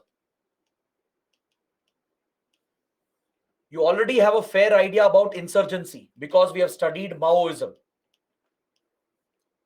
The features of Maoism, which we studied, how they are structured, what is their agenda, what is their goal, right? What are their tactics? We studied that. So Maoism or Naxals, right? They are insurgent groups essentially. Technically speaking, they are insurgents. But India has labeled them as terrorists under UAPA because governments have the discretion, right? The governments keep the discretion to label a group as a terrorist group if they are threatening our sovereignty and integrity, if they are killing innocents, civilians. Governments can label these groups as terrorist organizations. But technically speaking, academically speaking, Maoists are insurgents. Northeast groups are insurgents. Few Khalistan groups and J&K groups are also insurgents. But since they carry out mindless violence according to the government of India, as they threaten our sovereignty, our integrity and security, and they kill innocent civilians, right? They engage in mindless acts of violence for a political purpose. We have labeled them as terrorist organizations. So what do we do in our exams, right? How do we distinguish between terror and insurgent groups? We will go by what the government is telling us. Government of India is our reference. If the government of India has designated a group as a terror group under UAPA, Unlawful Activities Prevention Act, that's the primary law we have against terrorism. Under the law, organizations and even individuals can be designated as terror organizations and terrorists. Both groups and individuals can be designated under the law. Is that clear? So groups and as well as individuals can be designated under this law. So if the Indian government has proscribed a group or an individual as a terrorist outfit or as an individual terrorist, then that is how we will treat them. That's why I said Maoism in India is a terrorism act, because India has designated CPI Maoist as a terrorist outfit. We have designated all Northeast insurgent groups, all Kashmir-based outfits, all Khalistan outfits, all the outfits sponsored by Pakistan. We have labeled all of them as terrorist organizations. So we will stick to the same stand as Indian citizens. We will abide by what the government is telling us. In the exam as well, we'll stick to the same policy. Understood? But academically, please understand terrorism and insurgency are different. Maoists, Northeast rebels, they're actually insurgents. They're not exactly terrorists. There is a subtle difference, and you'll understand this in the next class. All right? We will study the features of terrorism. We will compare this with features of insurgency, which we have studied. And we'll also look at another form of extremism called insurrection. So then you'll get more clarity. But for the sake of the examination, we will treat all the terror groups labeled by the government as terrorist organizations only. Even though academically they are insurgent groups, we will label them as terrorist outfits because the government of India has designated them, legally designated them as terrorist outfits. Is that clear? So I think this is enough for today. Let's stop the discussion. I'll just see if there are any questions, any good doubts that are pending. And after that, we can close the session for today. Sharath is asking, is Hardeep Singh Nijjar's death plausible deniability of India? Could be, maybe, maybe not. And that is the beauty of plausible deniability, right? You can deny your involvement, right? We are in no position to find out whether India was involved or not in the killing of Hardeep Singh Nijjar. Officially, government has, of course, denied it. But Canada says it has evidence linking RAW with the assassination in Canada. So that is the advantage of a covert war, right? You can always deny your involvement. It's very hard to find direct links. So maybe, maybe not. We are in no position to verify that. So let's not get into that topic.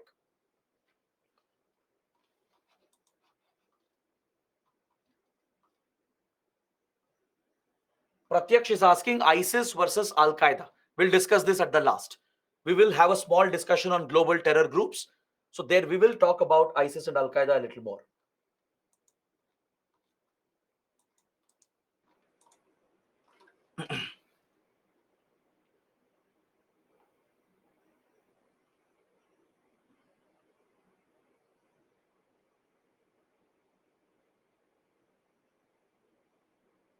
I see that there are many questions on Khalistan. Don't worry, we'll address them in the next class. The next topic itself is Khalistan movement. I know it's a trending topic. I know all of you have a lot of interest. Don't worry, we'll take it up in the next class. Anything else?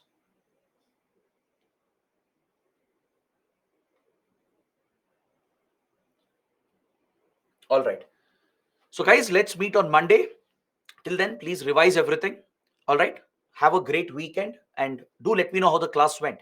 If you guys liked the session, let me know in the comments. I'll take a look at it. And don't forget, tomorrow you have a doubt session, a doubt clearing session for polity and world history. Right? These topics were recently completed. So, tomorrow at 8 a.m., you have your doubt session for polity and world history. So, attend them without fail. And let's catch up on Monday. So, till then, take care. Have a good night and have a great weekend.